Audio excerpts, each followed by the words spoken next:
നമ്മൾ ഒന്നില് കർത്താവാകുമ്പോഴും ഭോക്താവുമ്പോഴുമാണ് ജീവിതത്തിൽ അപകടങ്ങൾ വരിക. അതുകൊണ്ട് ആ സിനിമ കാണുമ്പം വലിയ സന്തോഷം. കാരണം എന്താ, സിനിമയിൽ നമ്മൾ ആരുമല്ല, നമ്മൾ സാക്ഷിയാണ്. അതുപോലെ കാണാൻ പറ്റുമോ? അതുകൊണ്ടാണ് നേരത്തെ പറഞ്ഞത്, മക്കളൊക്കെ വിവാഹം ചെയ്ത് അഴിച്ചാൽ പിന്നെ സിനിമ കാണുന്ന പോലെ കണ്ടോളണം. മോനും മരുവളും വരുന്നു, സിനിമ കാണുന്ന പോലെ വന്നോളൂ ഇരുന്നോളൂ. ഒരു വർഷം അത് ഇടപെടാൻ പോരുത്. ഇടപെട്ടാൻ കഴിഞ്ഞു, മനസ്സിലായില്ലേ? ഏതാണ്ടൊക്കെ ചിലർക്കൊക്കെ മനസ്സിലാകുന്നുണ്ട്. ഓം ശതധാരമുത്സമക്ഷീയമാണം വിഭസ്വിതം പിതരം വക്വാനം മേളിം മദന്തം പിത്രോരുപസ്ഥേതം രോദസി പിപൃതം സത്യവാചം. ഓം ഗും ഗുരുഭ്യോ നമഃ. ബ്രഹ്മരന്ധ്രസരസേരുഹോദളേ നിത്യലഗ്നമവതാദമദ്ഭുതം കുണ്ടലീ കനകകാണ്ഡശോഭിതം ദ്വാദശാന്നസരസേരുഹം ഭജേ. ഓം നമോ നമഃ ശ്രീ ഗുരുപാദുകാഭ്യാം. ഓം ധന്യസദ്ഗുരുനാഥാ ശരണം. പൊന്നുഗുരുവായൂരപ്പാ ശരണം. ഓം ഗണാനാം ത്വാ ത്വാ ഗണപതിഗം ഹവാമഹേ ഹവാമഹേ കവിം കവിം കവീനാം കവീനാം ഉപമശ്രവസ്തമം ഉപമശ്രവസ്തമം ഇത്യുപമശ്രവസ്തമതമം ജ്യേഷ്ഠരാജം ജ്യേഷ്ഠരാജമിതി ജ്യേഷ്ഠരാജം ബ്രഹ്മണാം ബ്രഹ്മണ ബ്രഹ്മണസ്പതേ സ്പദ ആനശൃണ്വന്നോതിഭിः ഓതിഭിരിത്യോതിഭിः സീദസാദനം സാദനം ഇതി സാദനം. ഹസ്തീന്ദ്രാനനമിന്ദുചൂഢമരുണച്ഛായം ത്രിനേത്രം രസാദാ സൃഷ്ടം പ്രയാസപത്മകരയാ സ്വാംഗസ്ഥയാ സന്തതം ബീജാപൂരഗദാധനുസ്ത്രിശിഖയുക്ചക്രാബ്ജപാശോൽപലവ്രീഹ്യഗ്രസ്വവിഷാണ രത്നകലശാൻ ഹസ്തൈർവഹം ദം ഭജേ. ഓം ശ്രീ മഹാഗണപതയേ നമഃ. അരുണകിരണജാലൈരഞ്ജിതാശാവകാശ വിധൃതജപപടീകാ പുസ്തകാ വേദഹസ്ത ഇതരവരകരാഢ്യാം ഫുല്ലകൽഹാര സംസ്ഥാം നിവസതു ഹൃദി ബാലാ നിത്യകല്യാണശീലാം. ഓം ഐം ഹ്രീം ക്ലൈം ചാമുണ്ടായേ വിച്ചേ. നിൽക്കട്ടെ പേറ്റുനോവിൻ കഥ, മലമതിലൊരു കൊല്ലം കിടക്കും കിടപ്പും രുചി കുറയും കാലമേറും ചടപ്പും പൊയ്ക്കോട്ടെ കൂട്ടിടേണ്ട. നോക്കുമ്പോൾ ഗർഭമാകും വലിയ ചുമടെടുക്കുന്നതിൻ കൂലി പോലും തീർക്കാവതല്ല. എത്ര യോഗ്യൻ മകനായാലും അതു നിലയ്ക്കുള്ളൊരമ്മേ തൊഴുന്നേൻ. പല രാത്രി ഉറങ്ങാതെ പകലാക്കി ചമച്ചുമാം പരിപാലിച്ചൊരമ്മേ പലവട്ടം തൊഴുന്നു ഞാൻ. കരയും നേരമേ വന്നു കരതാരിലെടുത്തുടൻ മുലയൂട്ടിയൊരമ്മേ നീ അഴലാറ്റിത്തരേണമേ. രോഗങ്ങൾ മാറി സുഖമായി കഴിഞ്ഞാൽ മോഹങ്ങളോരോന്നു മനസ്സിലേറി കൃഷ്ണ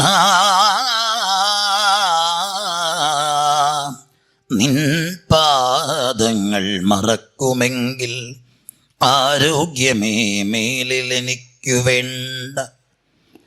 അനാഥനാണച്യുതാ ഞാൻ, നിൻ പദാംബുജമല്ലാതെ മറ്റൊരാശ്രയമില്ല എനിക്കതിങ്കൽ. ഒരറ്റത്തു ചുരുണ്ടുകൂടി കിടക്കുവാൻ സമ്മതമേകിടേണേ. മേഘം നിന്റെ മനസ്സ് വാർന്നു പടരും കാളിന്തി നിൻ കണ്ണുനീർ വ്യോമം നിന്റെ ഹൃദന്തം ഈറയിളകും നാദങ്ങൾ നിൻ ഗദ്ഗദം താരം താവക സ്വപ്നമിന്ദുകല നിന്നേർത്തുള്ള രൂപം മഹാകാലം നിന്നുടെ വാഴ്വ് നീലമയിലേ നീ രാധധൻ സങ്കടം ധന്യം സദ്ഗുരുനാഥാശരണം ജയ ശിവകാമ്യൈ ജയ ചിദംബരം കല്ലാലിൻ പുടൈ അമർந்து நான் மறையாரங்கும் புகழ்கற்ற கேள்வி பல்லார்கள் நால்வர்க்கும் வாக்கிறந்த பூரணமாய் மறைக்கைப்பாலாய் எல்லாமாய் அல்லதுமாயிருந்த தன்னை இருந்தபடி இருந்து காற்றி சொல்லாமல் சொன்னவரை நினையாமல் ഭവത്തോടൊക്കെ വെൽവാം ദക്ഷിണാമൂർത്തയേ രക്ഷ ശുഭകീർത്തേ സമസ്ത ഭക്തമണ്ഡലം സമസ്ത സന്തമണ്ഡലം സർവത്ര ഗോവിന്ദനാമ സങ്കീർത്തനം ഗോവിന്ദ ഗോവിന്ദ. ആത്മസ്വരൂപികളും പ്രേമസ്വരൂപികളുമായിട്ടുള്ള എല്ലാ സജ്ജനങ്ങൾക്കും ആദ്യമായി ഉള്ളവൻ്റെ എളിയ പ്രണാമം. ശ്രീമദ് ഭാഗവതത്തിന് ഏകാദശ സ്കന്ധത്തിന് വ്യാഖ്യാനം ചമച്ചിട്ടുള്ളവരിലും പ്രാതസ്മരണീയനായിട്ടുള്ള ഒരാളാണ് തോട്ടം വാസുദേവൻ നമ്പൂതിരിപ്പാട്. അദ്ദേഹത്തിൻ്റെ ഒരു ഗ്രന്ഥമുണ്ട്, അതിൻ്റെ പേര് ഏകാദശാസ്വാദനം എന്നാണ്. ഏകാദശാസ്വാദനത്തിൻ്റെ തുടക്കത്തിൽ അദ്ദേഹം ഒരു കാര്യം പറഞ്ഞിട്ടുണ്ട്. അതാണ് ഇവിടെ വന്നിരിക്കുമ്പോൾ ഓർമ്മ വന്നത് പൊടുന്നനെ. കാരണം ഈ സദസ്സിൽ മഹാത്മാക്കളായിട്ടുള്ള ധാരാളം ആചാര്യന്മാരിവിടെ ഭാഗവതമാകുന്ന അമൃതം 10-25 വർഷങ്ങളായി സപ്താഹ രൂപത്തിൽ വിളമ്പി. ഇപ്പം അനവധി ആചാര്യന്മാർ വന്നിട്ട് ഇത് വീണ്ടും സത്രരൂപത്തിൽ ഭാഗവതം വിളമ്പിക്കൊണ്ടിരിക്കുകയാണ്. അപ്പം ഇവിടെ വന്ന് ഒരു പ്രഭാഷണം നടത്താനുള്ള യോഗ്യത ഉണ്ട് എന്ന ബോധ്യത്തോട് കൂടിയിട്ടല്ല ഇവിടെ വന്നിരിക്കുക. പിന്നെ ഏതുപോലെയും ചോദിച്ചാൽ തോട്ടം ആ അവതാരികയിൽ പറഞ്ഞ പോലെ വാതാലേശ്വരനായ ഗുരുവായൂരപ്പന് കാതരയായ മഞ്ജുള സമർപ്പിച്ച തെച്ചിപ്പൂമാല ഇഷ്ടമുണ്ട്. മല്ലിശ്ശേരി എല്ലാ 1-ാം തീയതിയും കൊടുക്കാറുള്ള ഓണപ്പുടവ ഗുരുവായൂരപ്പന് വളരെ ഇഷ്ടമാണ്. മേൽപ്പത്തൂരിൻ്റെ നാരായണീയം എത്ര കേട്ടിട്ട് മതിയെന്നായിട്ടില്ല. പാനം ചെയ്തുകൊണ്ടിരിക്കുകയാണ് ജ്ഞാനപ്പാന വീണ്ടും വീണ്ടും ഗുരുവായൂരപ്പൻ. പായതിലൊന്നുപോലെ ഈ ഉള്ളവൻ്റെ വാക്കുകളിലും ഹേ ഗുരുവായൂരപ്പ അവിടുന്ന് സന്തോഷിക്കണമെന്ന് പ്രാർത്ഥിക്കാൻ ഈ ഉള്ളവൻ അർഹനല്ല. പിന്നെ ഏതുപോലെയും ചോദിച്ചാൽ സാധാരണ നമ്മൾ ഈ സദ്യ കഴിക്കാറുണ്ട്. സദ്യ കഴിക്കാറില്ലേ? അല്ലേ? എല്ലാവരും എന്തിനാ എന്നെ നോക്കി പേടിപ്പിക്കണമെന്ന് എനിക്ക് മനസ്സിലാവണല്ലേ. ഞാൻ അത്ര വലിയൊരു തെറ്റുകാരനാണോ? നമ്മൾ ഈ മലയാളികൾക്കുള്ളൊരു വലിയ പ്രശ്നതാ, നമ്മളെല്ലായിടത്തും പോയി നല്ലോണം ബലം പിടിച്ചിരിക്കും. സത്രശാലയിലൊക്കെ വന്നിരിക്കുന്ന കണ്ടാൽ ജഡ്ജ് ചെയ്യാൻ വന്നാന്ന് തോന്നുന്നു. ഇപ്പം ഈ റിയാലിറ്റി ഷോ ഒക്കെ കണ്ട് അങ്ങനൊരു ഭാവം നമ്മുടെ ഉള്ളിൽ വന്നിട്ടുണ്ട്. അല്ല, അത് കുഴപ്പമില്ല. ഈ ബലം പിടിക്കുന്നവർ ആയുസ് കുറയുകയും ചെയ്യും. അപ്പം അതുകൊണ്ട് നമ്മൾ ചിരിക്കുന്ന കൃഷ്ണനെ നിരത്തി വെച്ചിട്ട് മുഖം ഉറപ്പിച്ചിരിക്കുന്നവരാണ് നമ്മൾ. സദ്യ കഴിക്കാറില്ലേ? എന്ത് മിണ്ടാത്തത്? ഈ സദ്യ അങ്ങനെ കഴിച്ചു വരുമ്പോഴേ അവസാനം നല്ല പാൽപ്രഥമൻ അങ്ങനെ വിളമ്പി അത് കുറേ കഴിച്ച് വീണ്ടും കഴിക്കണം എന്നുണ്ട്. പക്ഷേ നാവിൻ്റെ മധുരാധിക്യം കൊണ്ട് പറ്റാണ്ട് വരുമ്പം നമ്മളത് കഴിക്കാൻ വേണ്ടിയിട്ട് ഒരു എളുപ്പപ്പണി ചെയ്യാറുണ്ട്. എന്താ ചെയ്യാ? വേഗം പറയൂ. നാരങ്ങാക്കറി എടുത്തിട്ട് നാവിൽ വെച്ചിട്ട് വീണ്ടും കഴിക്കാൻ തുടങ്ങും. അപ്പം എന്ന് പറയണ പോലെ ഇവിടെ വലിയ പ്രഥമൻ മഹാത്മാക്കളായിട്ടുള്ള ആചാര്യന്മാർ വിളമ്പുന്നതിൻ്റെ ഇടയിൽ ഞാൻ കുറച്ച് നാരങ്ങാക്കറി വിളമ്പിയാലോ എന്ന ഒരു അതിമോഹം ആയിട്ട് മാത്രം വന്നു എന്ന് കൂട്ടിയാൽ മതി. കാരണം പിബത ഭാഗവതം രസമാലയം മുഹുരഹോ രസികാഭുവി ഭാവുക എന്നാണ്. ഭാഗവതം കുടിക്കാനുള്ളതാണെന്നാണ്. അതായത് അതുകൊണ്ടാണ് അത്ര ചെവിക്ക് ഇങ്ങനെ പാത്രത്തിന്റെ ആകൃതി നൽകിയത്. പിബത ഭാഗവതം രസമാലയം. അപ്പോൾ ഇവിടെ ഇന്ന് നമുക്കുള്ള ചെറിയൊരു സമയം കൊണ്ട് നമ്മൾ മനസ്സിലാക്കേണ്ടത് കപിലാവതാരം, കാപിലം എന്നുള്ള ഭാഗമാണ്.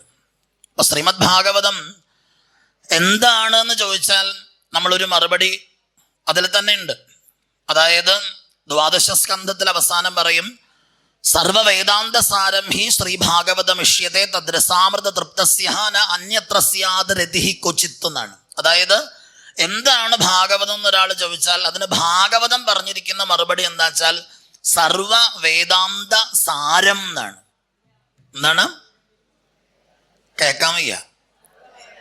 സർവവേദാന്ത സാരം. അപ്പൊ അത് ബുക്കും പേനയൊക്കെ ഉണ്ടെങ്കിൽ എഴുതി വെക്കണുണ്ടോ? സത്രശാലയിൽ വരുമ്പോൾ ഒരു പുസ്തകവും പേനയും കയ്യിലൊക്കെ കരുതണം, നല്ലതാണ്. കാരണം മഹാത്മാക്കളായിട്ടുള്ള ആളുകൾ പറയണത് വളരെ പ്രധാനമായിട്ടുള്ള അബ്സ്ട്രാക്റ്റ് ആയിട്ടുള്ള കാര്യങ്ങളായിരിക്കും. അപ്പം അത് എഴുതി വെച്ചാൽ ഈ സത്രം കഴിയുമ്പോൾ ഭാഗവതത്തെക്കുറിച്ച് നല്ല ബോധ്യം ഉണ്ടാവും. ഇല്ലയെന്നുണ്ടെങ്കിൽ ഇതൊക്കെ നഷ്ടപ്പെട്ടു പോകും നമുക്ക്. അപ്പം സർവവേദാന്ത സാരമാണ് ഭാഗവതം എന്ന് പറയുന്നു. അപ്പം അതിൽ ഏറ്റവും മുഖ്യമായൊരു പ്രകരണമാണ് കാപിലം എന്നറിയപ്പെടുന്ന കപിലാവതാര ചരിതം. തൃതീയ സ്കന്ധത്തിലേക്കാണ് വരിക. കാരണം ഭാഗവതത്തിന് 10 ലക്ഷണങ്ങളാ പറയുക, അല്ലേ? കേട്ടല്ലേ? ഭാഗവതത്തിന്റെ 10 ലക്ഷണങ്ങൾ: സർഗം, വിസർഗം, സ്ഥാനം, പോഷണം, ഊതി, മന്വന്തരം, ഈശാനുകഥ, നിരോധം, മുക്തി, ആശ്രയം. ഇങ്ങനെ 10 ലക്ഷണങ്ങൾ അവർ പറയാം. അപ്പൊ അതില് സർഗം എന്ന് പറയുന്ന ഭൂതമാത്രേന്ദ്രിയധിയാം ജന്മസർഗ ഉദാഹൃത എന്ന് പറയുന്ന പ്രകാരത്തില് ഭാഗവതത്തിന്റെ സർഗലീല തൃതീയ സ്കന്ധം മുതൽ തുടങ്ങുകയാണ്. ശരിക്കും ഭാഗവതത്തിന് 3 തരം ഭാഷകളുള്ളത്. വെറുതെ ഇപ്പോൾ ആയിടം ഇവിടെ പറഞ്ഞ മാതിരി ഈ കാവ്യാലങ്കാര ഉപമാതി ശാസ്ത്രങ്ങളൊക്കെ നല്ലതാ. പക്ഷെ അത് വെറുതെ ഭഗവാൻ ഒരു വരാഹമായിട്ട് വന്നു എന്ന് പറയുന്നതിൽ അർത്ഥമില്ല എന്ന് പറഞ്ഞിട്ട് അദ്ദേഹം അവസാനിപ്പിച്ചിട്ട് ഇവിടുന്ന് പോയത്. അതന്നെയാണ് ഇവിടെ പറഞ്ഞത്. അതായത് ഭാഗവത കഥകൾ വെറുതെ കേൾക്കുക എന്ന് പറയുന്നത് ഒരു അഭ്യാസം മാത്രമാണ്. അതുകൊണ്ടാണ് ഇത്തരം സത്രങ്ങൾ നടത്താൻ നമ്മൾ തീരുമാനിക്കുന്നത്. കാരണം തത്വസമീക്ഷ ഭാഗവത ആദ്യം തന്നെ പറയുന്നുണ്ട്, വദന്തി തത്വവിദ തത്വം യജ്ഞാനമദ്വയം ബ്രഹ്മേതി പരമാത്മേതി ഭഗവാൻ ഇത് ശബ്ദത്തെ. അതായത് ഭാഗവതത്തിന്റെ ഏത് ഭാഗത്തുനിന്ന് നോക്കിയാലും സത്യം പരം ധീമഹി എന്ന ഒരു കണ്ണാടി ഒരു പ്രിസത്തിനകത്തോടെ നോക്കിക്കഴിഞ്ഞാൽ റിഫ്ലക്റ്റ് ചെയ്യുന്ന പോലെ സത്യമാണ് ഇവിടെ റിഫ്ലക്റ്റഡ് ആവുന്നത്. അപ്പൊ അതിന് പല രീതിയിൽ അവര് പല കാര്യങ്ങൾ പറയുകയാണ്. എല്ലാം ഒരേപോലെ അല്ല, പക്ഷെ അവസാനിക്കുന്നത് ഒരേ തത്വദീക്ഷയിൽ തന്നെയാണ്. അപ്പൊ ഇവിടെ നമ്മൾ മനസ്സിലാക്കേണ്ട എന്താ വെച്ചാൽ ഈ ഭാഗവത കഥകൾ ആദ്യം കേൾക്കുമ്പം അതിന് ആദ്യത്തെ ഭാഷയാണ് ലൗകിക ഭാഷ. എന്താ പറയാ? കേൾക്കാൻ വയ്യ. ലൗകിക ഭാഷ. രണ്ടാമത്തെ ഭാഷയുടെ പേരാണ് പരമത ഭാഷ. എന്താണ്? പരമത ഭാഷ. ആദ്യത്തേത്, രണ്ടാമത്തത് പരമത ഭാഷ. മൂന്നാമത്തെ ഭാഷയുടെ പേരാണ് സമാധി ഭാഷ. എന്താണ്? സമാധി ഭാഷ. അപ്പൊ ആദ്യത്തേത് അത് പോയി, ഒരെണ്ണം പഠിച്ച പഠിത്തം പോയി. അപ്പൊ അതൊക്കെ മതി. ലൗകിക ഭാഷ. രണ്ടാമത്തത് പരമത ഭാഷ. മൂന്നാമത്തത് അതൊക്കെ എല്ലാം പോയി. പണ്ട് സ്കൂളിൽ പോയിട്ട് ഇപ്പോഴല്ലേ പിന്നെ പഠിക്കണേ, അതുകൊണ്ടാണ്. സമാധി ഭാഷ. അപ്പൊ ലൗകിക ഭാഷ എന്ന് പറഞ്ഞാൽ എന്താ? സാധാരണ രീതിയിൽ കഥ പറയുക. ഇപ്പൊ കൃഷ്ണൻ വെണ്ണ കെട്ടു എന്നൊക്കെ പറയണ കഥയില്ലേ, അത് സാധാരണ എല്ലാവർക്കും അറിയാം. പരമത ഭാഷ എന്ന് പറഞ്ഞാൽ എന്താ? ഔപനിഷദിക പക്ഷത്തിലുള്ള ഭാഷയാണ്. പൈശാവാസ്യമിതം സർവം യത്കിഞ്ച ജഗത്യാം ജഗത്തേന തക്തേന ഭുഞ്ചീതാമാകൃത സ്വസിധനം എന്നൊക്കെ ഉപനിഷത്ത് പറഞ്ഞു. അത് ഭാഗവതം പറഞ്ഞിട്ടുണ്ട്. ചെറിയ വ്യത്യാസം വരുത്തി ആത്മാവസ്യ ഇതം സർവം എന്ന് മാറ്റി എഴുതി. അപ്പോ ഔപനിഷദിക പക്ഷത്തിലെ ഭാഷയാണെന്ത്? പരമത ഭാഷ. സമാധി ഭാഷ എന്ന് പറഞ്ഞാൽ എന്താ? സമാധി എന്ന് പറഞ്ഞാൽ എന്താണ്? ധീ സമമായിരിക്കുന്ന അവസ്ഥ, ബുദ്ധിയെ സമമായി ദീക്ഷിച്ചുകൊണ്ട് അതിനകത്ത് എന്താ അവര് പറയണത് എന്നുള്ളത് ചുഴിഞ്ഞ് ചിന്തിക്കുകയാണ് എന്ത്? സമാധി ഭാഷ എന്ന് പറഞ്ഞാൽ. അപ്പോ ഭാഗവതം എന്ന് പറയുന്നത് വേദാന്ത സാരാണെന്ന് പറഞ്ഞു. ആദ്യത്തെ സ്കന്ധം നോക്കിയാൽ നമുക്ക് മനസ്സിലാവും. ശ്രീമദ് ഭാഗവതത്തിന്റെ ആദ്യത്തെ സ്കന്ധങ്ങൾ നോക്കിക്കഴിഞ്ഞാൽ തുടങ്ങിയ തന്നെ കണ്ടില്ലേ? എന്താ പറഞ്ഞത്? ജന്മാദ്യസ്യതോന്വയാദിതരദാർദ്വേഷവിജ്ഞസ്വരാട്ടേനേ ബ്രഹ്മഹൃദായ ആദികവേ മുഹ്യന്തി യത്സൂരയ തേജോ വാരിവൃതാം യഥാ വിനിമയോ യത്ര ത്രിസർഗോ മൃഷ ധാംന സ്വേന സദാ നിരസ്ത കുഹകം. പിന്നെന്താണ്? സത്യം പരം ധീമഹി. വ്യാകരണം പഠിച്ചുള്ള ഒരാളാണെങ്കിൽ ഇത് വായിച്ചിട്ട് നിർത്തും. കാരണം അവിടെ ആ പ്രയോഗം തെറ്റാ. സത്യം പരം ധീമഹി എന്നുള്ള പ്രയോഗം ലൗകിക സംസ്കൃതത്തിൽ പ്രയോഗിക്കാൻ പറ്റില്ല. പരമമായ സത്യത്തെ ഞങ്ങൾ ധ്യാനിക്കുന്നു എന്ന് അങ്ങനെ പറയാൻ പറ്റില്ല. അപ്പൊ പിന്നെ വ്യാസഭഗവാന് വ്യാകരണപ്പിഴോ അങ്ങനെ ഒരു സമ്പ്രദായം ഇല്ല. കാരണം എന്താ, അവിടെ ധീമഹി എന്നുള്ള ശബ്ദം ലൗകിക സംസ്കൃതമേ അല്ല, അത് വൈദികമാണത്, വേദത്തിലെയാണ്. ഇപ്പൊ ഋഗ്വേദത്തിന്റെ വ്യാകരണം എന്ന് പറഞ്ഞാൽ സാധാരണ പാണിനീയ വ്യാകരണമോ അപാണിനീയ വ്യാകരണമോ ഒന്നുമല്ല. അതിന് പറയുന്ന പേര് തന്നെ വേറെയാണ്, പ്രാതിശാഖ്യം എന്നാണ് പറയുക. ഋഗ്വേദത്തിന് പ്രാതിശാഖ്യമുണ്ട്, യജുർവേദത്തിന് പ്രാതിശാഖ്യമുണ്ട്. സ്വരം പോലെ തന്നെ പ്രധാനമാണ് പ്രാതിശാഖ്യം. അപ്പോൾ ശ്രീധരാചാര്യ സ്വാമികൾ ശ്രീധരീയത്തിൽ പറയുന്നുണ്ട്, ഭാഗവതത്തിന് അത് എഴുതി വെക്കണം. ഭാഗവതം നമ്മൾ വെറുതെ തോന്നിയ പോലെ പറയാൻ പറ്റുന്നില്ല. പണ്ടുള്ള മഹാത്മാക്കൾ സമ്മതിച്ചിരുന്നില്ല. മള്ളിയൂർ തിരുമേനി ഒന്നും ഒരിക്കലും സമ്മതിച്ചു തരില്ല. അപ്പൊ തിരുമേനിയെ നമ്മൾ കാണുന്ന സമയത്ത് അദ്ദേഹം ഭാഗവതം കേമ എന്നൊക്കെ പറയും. പക്ഷെ ശ്രീധരീയം നോക്കിയേ പറയാവൂ എന്ന് ഉള്ള കാലത്തോളം അദ്ദേഹം പറയുമായിരുന്നു. അദ്ദേഹം അത് നോക്കിയേ പറയുണ്ടായിരുന്നുള്ളൂ. അദ്ദേഹത്തിന് മടിയൊന്നും ഉണ്ടായിരുന്നില്ല. പാലക്കാട് കുറെ കാലം അദ്ദേഹത്തിന് വയസ്സായ സമയത്ത് ഒരു സപ്താഹത്തിന് ശ്രീധരീയത്തിന്റെ ഗ്രന്ഥം ചുമന്നുകൊണ്ട് പോയിട്ട് അത് നോക്കി പറയാൻ തുടങ്ങി. അപ്പം അവിടുത്തെ ആളുകൾ പറഞ്ഞു, തിരുമേനി ഇത് നോക്കിയൊന്നും പറയണ്ട, കാരണം തിരുമേനിയുടെ സ്വതസിദ്ധമായ ആ ഭാവനയിലേക്ക് സപ്താഹത്തിനെ കൊണ്ടുപോയാൽ മതി എന്നൊക്കെ പറഞ്ഞ ചരിത്രമുണ്ട്. അപ്പൊ അദ്ദേഹം പറഞ്ഞു, അങ്ങനെയല്ല, നമ്മൾ എന്നും ശ്രീധരീയത്തെ ആസ്പദമാക്കി ഇത് നടത്തണം എന്നൊക്കെ അദ്ദേഹം അഭിപ്രായപ്പെടുമായിരുന്നു. ഭാഗവതത്തിന് 3 സാമ്പ്രദായിക വ്യാഖ്യാനങ്ങളാണ്. എഴുതി വെച്ചോ, പറ്റുമെങ്കിൽ വാങ്ങി വായിക്കുകയും ചെയ്യണം. സംസ്കൃതത്തിലാണ്, എന്നാലും നമ്മൾ അറിയേണ്ടതാണ്. ഭാഗവതത്തിന് ആദ്യത്തെ സാമ്പ്രദായിക വ്യാഖ്യാനത്തിന്റെ പേര് ശ്രീധരാചാര്യ സ്വാമികളാൽ വിരചിതമായിട്ടുള്ള ശ്രീധരീയം എന്നാണ് പേര്. രണ്ടാമത്തെ വ്യാഖ്യാനം രുദ്രപ്രയാഗയിൽ ജീവിച്ചിരുന്ന വല്ലഭ സമ്പ്രദായത്തിൽ ഉണ്ടായിരുന്ന വല്ലഭാചാര്യ സ്വാമികളുടെ സുബോധിനി എന്ന് പറയുന്ന വ്യാഖ്യാനമാണ്. സുബോധിനി. ആദ്യത്തെ ശ്രീധരിയാണ്, രണ്ടാമത്തെ സുബോധിനി. മൂന്നാമത്തെ വ്യാഖ്യാനം മലയാള പാഠാണ്. അതേതാത് ചെറുമുക്ക് അത്യാശ്രമി എന്നറിയപ്പെടുന്ന രാഘവാനന്ദ മുനി. ആശ്രമങ്ങളെ, സന്യാസാശ്രമത്തൊക്കെ അതിക്രമിച്ചു പോയ ആളാണ് അത്യാശ്രമി. ഗുരുവായൂരമ്പലത്തിൽ അദ്ദേഹം അവസാന കാലത്ത് ഉണ്ടായിരുന്നു എന്നാണ്.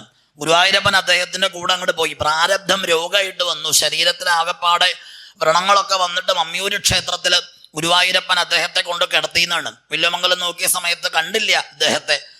അപ്പോൾ ഗുരുവായൂരപ്പൻ അങ്ങനെ ആ ശരീരത്തെ തഴുകി തലോടുമ്പം അരളിമരത്തിന്റെ മുകളിൽ നിന്ന് കൂർത്ത അരളിയുടെ പുഷ്പങ്ങൾ താഴേക്ക് അത്യാശ്രമിയുടെ മുറിവിലേക്ക് വീഴുമ്പം അത്യാശ്രമിക്ക് വേദനിക്കുമെന്ന് ഭയന്ന കണ്ണൻ അരളിയോട് പറഞ്ഞു എന്നാണ്, നേരെ വീഴണ്ട, ഒരു ഭാഗത്തേക്ക് വീണോളൂ എന്ന്. അതാണ് ഗുരുവായൂരപ്പൻ. തൻ്റെ ഭക്തന്റെ ശരീരത്തിൽ ഒരു പുഷ്പം കൊണ്ടാൽ വേദനിക്കെങ്കിൽ ഇന്നും ആ മമ്മിയൂരുള്ള അരളി നോക്കിയാൽ കാണാം, നേരെ താഴേക്ക് അരളിപ്പൂക്കൾ വീഴില്ല. അതന്ന് ഗുരുവായൂരപ്പൻ അങ്ങനെ ആക്കിയെന്നാ പറയുക. അതാണ് അത്യാശ്രമിയുടെ ജീവിതം. വലിയ കഥയാണ്, കേരളം പഠിക്കാതെ പോയ കഥയാണ് അത്യാശ്രമിയുടെ കഥയൊക്കെ. ശിവപുരി ബാബയെ കുറിച്ച് നമ്മൾ പഠിക്കണില്ല. അവധൂതന്മാരുടെ മഹാകുലവരായിട്ടുള്ള അരബിന്ദോയ്ക്ക് പോലും, വളരെ ഗംഭീരാശയനായിട്ടുള്ള അരബിന്ദോയ്ക്ക് പോലും പ്രാണായാമം നിർദ്ദേശിച്ച മഹാനായ ശിവപുരി ബാബ രാമകൃഷ്ണ പരമഹംസർക്ക് സബീജ സമാധി പറഞ്ഞു കൊടുത്ത ആളാണ്. അദ്ദേഹത്തെയൊക്കെ നമ്മൾ സത്യത്തിൽ മറന്നു പോയിരിക്കുകയാണ്. ഇവിടെ ഈ പശ്ചിമഘട്ടത്തിലൊക്കെ അദ്ദേഹം ഉണ്ടായിരുന്നു കുറെ കാലം. ഒരുവന്നൂർ മനയിൽ ജനിച്ച ജയന്തൻ നമ്പൂതിരി പിന്നീട് ശൃംഗേരി മഠത്തിൽ ചെന്നിട്ട് സന്യസിച്ചിട്ടാണ് ശിവപുരി ബാബയാവണത്. അദ്ദേഹം നേപ്പാളിലെ പശുപതിനാഥ ക്ഷേത്രത്തിന്റെ പുറകിലുള്ള ശിവപുരിയിൽ കഴിഞ്ഞപ്പോഴാണ് അദ്ദേഹത്തിന് ശിവപുരി ബാബ എന്ന് പിന്നീട് ആളുകൾ വിളിക്കാൻ തുടങ്ങിയത്. അപ്പോൾ ചെറുമുക്ക് അത്യാശ്രമിയുടെ, അതുപോലെ തന്നെ രാഘവാനന്ദ മുനിയുടെ ഗ്രന്ഥത്തിന്റെ പേരാണ് കൃഷ്ണപതി. അത് വളരെ പ്രധാനമായ ഭാഗവത വ്യാഖ്യാനാണ്. തൃപ്പൂണിത്തുറ സംസ്കൃത കോളേജുകാർ പണ്ട് പ്രസിദ്ധീകരിച്ചിരുന്നു. ഇപ്പം അത് കിട്ടാനില്ലാത്ത അവസ്ഥയിലാണ്. ഏകാദശ സ്കന്ധമോ മറ്റോ ചിദാനന്ദ സരസ്വതി സ്വാമികൾ കൃഷ്ണപതി വ്യാഖ്യാനം ഗുരുവായൂർ ദിവസത്തിൽ കുറെ കാലം മുമ്പ് പ്രസിദ്ധീകരിച്ചിരുന്നു. കിട്ടെങ്കിൽ വാങ്ങി നോക്കണത് നല്ലതാണ്. അപ്പം 3 വ്യാഖ്യാനങ്ങൾ, ഒന്ന് ശ്രീധരീയം, രണ്ടാമത്തത് സുബോധിനി, മൂന്നാമത്തത് കൃഷ്ണപതി. അപ്പോൾ ഇതൊക്കെ നമ്മൾ നോക്കുന്ന സമയത്താണ് മനസ്സിലാവുക എന്തിനാ ധീമഹി എന്നുള്ള ശബ്ദം പ്രയോഗിച്ച് വെച്ചതെന്നുണ്ടെങ്കിൽ ശ്രീധരാചാര്യ സ്വാമികൾ പറയുന്നുണ്ട്, ധീമഹി എന്നുള്ള ശബ്ദം നമ്മൾ വേറെ എവിടെയോ കേട്ടിട്ടുണ്ട്, ഭാഗവതത്തിലല്ലാണ്ട്. അതെവിടെയാ? ആ ഗായത്രി മന്ത്രത്തിൽ കേട്ടിട്ടുണ്ട് അല്ലേ, ഭർഗോ ദേവസ്യ ധീമഹി. അപ്പൊ എന്തിനാ അത് അവിടെ കൊടുത്തെന്ന് ചോദിച്ചാൽ വേറൊന്നിനും വേണ്ടിയിട്ടല്ല, ഗായത്രി ഉപാഖ്യാനമിതി തത്വം. ഗായത്രിയുടെ സ്വഭാവം കാണിക്കാൻ വേണ്ടിയിട്ട് ആ പദം അവിടെ ചേർത്ത് വെച്ചിരിക്കുകയാണ്. ഭാഗവതത്തില് ആദ്യത്തെ സ്കന്ധങ്ങളിലൊക്കെ അത് കാണാം. പുരുഷ സൂക്തത്തിന്റെ ക്രക്സ് ആണ് വിരാട് പ്രണവ ഉപാസന എന്ന് പറയുന്നത്. നാസദീയ സൂക്തം, വേദത്തിലെ ഏറ്റവും പ്രധാനപ്പെട്ട സൂക്തമാണ് നാസൽ സൂക്തം. നാസദാസി നോസദാസി തദാനിം നാസിദ്രജോ നോ വ്യോമാപരോയത് കിമാവരീഹ കുഹകസ്യ ശർമ്മനംഭക്കിമാസീത് ഗഹനം ഗഭീരം എന്ന് തുടങ്ങുന്ന നാസൽ സൂക്തത്തിന്റെ സംഗ്രഹമാണ് ചതുശ്ലോകി ഭാഗവതമായിട്ട് വരിക.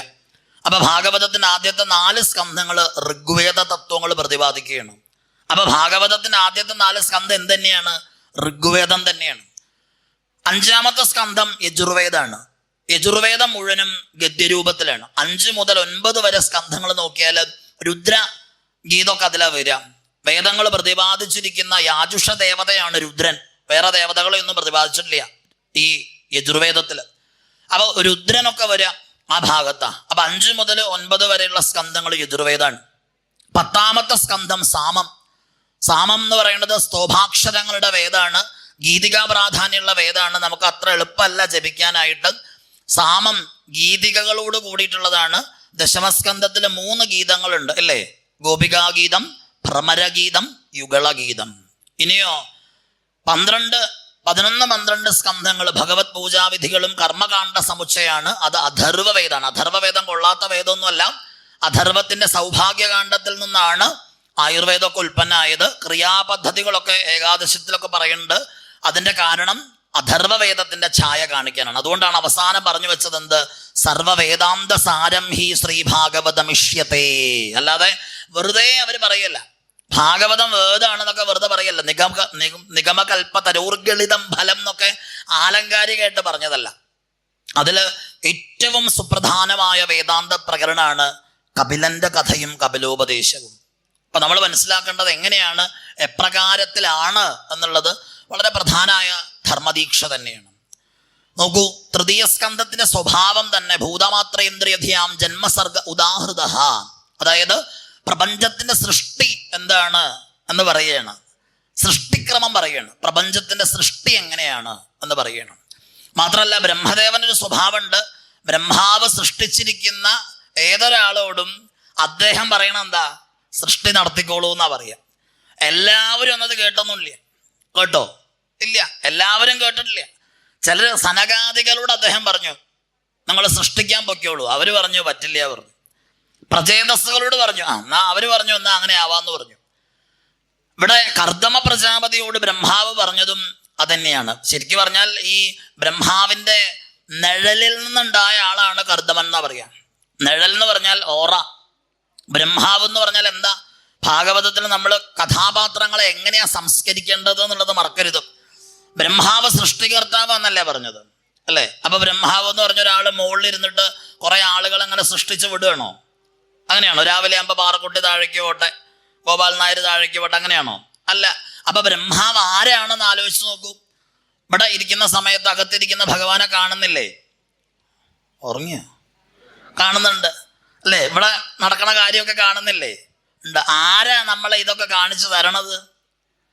നമ്മുടെ ശരീരത്തിൽ ഏത് അവയവാ? കണ്ണാണ്. കണ്ണ് മാത്രം വിചാരിച്ചാൽ കാണാൻ പറ്റുമോ? ഇല്ല. പിന്നെ ആരും കൂടെ വിചാരിക്കണം? ഉണർന്നിരിക്കുന്ന മനസ്സ് അല്ലേ? ഹരിനാമകീർത്തനം എന്ന് പറഞ്ഞൊരു പഴയ ഗ്രന്ഥം ഉണ്ടായിരുന്നു. ഇപ്പൊ ഒന്നുമില്ല. ഇപ്പൊ എല്ലാവരും വലിയ വലിയ നാരായണീയം അല്ലേ, ഷോഡശാക്ഷരി മന്ത്രമൊക്കെ ആയി. പാവ ഹരിനാമകീർത്തനം ഒരു വഴിക്കായി. ഹരിനാമകീർത്തനം മലയാളത്തിലെ വേദാണ് കേട്ടോ, മലയാള മാമറ. അതിനകത്ത് പറയുന്നുണ്ടല്ലോ, അർക്കാനലാതി വെളിവൊക്കെ ഗ്രഹിക്കും ഒരു കണ്ണ്, കണ്ണിനു കണ്ണു മനമാകുന്ന കണ്ണ്, അതിനു കണ്ണായിരുന്ന പൊരുൾ താനെന്നുറയ്ക്കുമളവ് ആനന്ദമെന്തുഹരി നാരായണായ നമഃ. മനോഹരമായിട്ട് അവര് പറഞ്ഞത്. അതായത് ആലോചിച്ച് നോക്കും, പുറമേ കാണുന്ന, അതായത് സൂര്യചന്ദ്രന്മാരാൽ പ്രകാശിക്കപ്പെടുന്ന ഈ പ്രപഞ്ചത്തിനെ കാണിച്ചു തരുന്ന കണ്ണ് അതേതാണ്? ഈ എക്സ്റ്റേണൽ ഐ ആണ്, പുറമെയുള്ള കണ്ണ്. കണ്ണിന് കണ്ണ് മനമാകുന്ന കണ്ണ്. ആ കണ്ണിനും മനസ്സാകുന്നത് ഏതാണ്? നമ്മുടെ ഉള്ളിലുള്ള കണ്ണാണ്, മനസ്സ്. അതിനും കണ്ണായിരുന്ന പൊരുൾ എന്താണ്? എൻ്റെ ഞാൻ എന്ന് അവനവന്റെ ഉള്ളില് ആ തേജസ്സായി പ്രകാശിക്കുന്ന ജ്യോതിസാണ് ഈ പ്രപഞ്ചത്തിന്റെ ആധാരശക്തി എന്ന് പറയുകയാണ്. അപ്പോ ആരാണ് പ്രപഞ്ചത്തിന് അധികാരം ചോദിച്ചു കഴിഞ്ഞാൽ ആരാണ്? ഉണർന്നിരിക്കുന്ന ഞാനാണ്. അല്ലേ? ബ്രഹ്മാവ് എന്ന് പറഞ്ഞാൽ, സൃഷ്ടികർത്താവ് എന്ന് പറഞ്ഞാൽ എന്തെഴുതി വെക്കണം? ജാഗ്രത അവസ്ഥയിലെ ബോധത്തിന് ഭാഗവതം കൊടുത്തിരിക്കുന്ന പേരാണെന്ത്? ബ്രഹ്മാവ്. ഉണർന്നിരിക്കുന്ന സമയത്ത് മാത്രമേ ഞാനുള്ളൂ. അത് കഴിഞ്ഞാൽ പിന്നെ ഞാനുണ്ടോ? ഇല്ല. അപ്പൊ ബ്രഹ്മാവിന്റെ നിഴലിൽ നിന്ന് ആരുണ്ടായി?